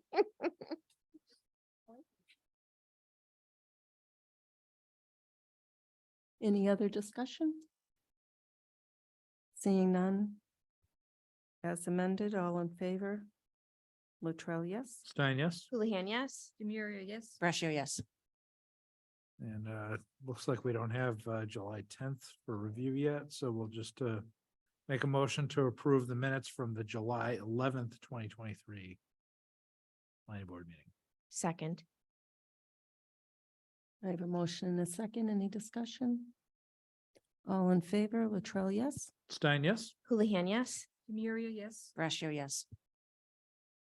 Okay. Next Great job tonight, Karina. No, thank you. I'm not sweating anymore.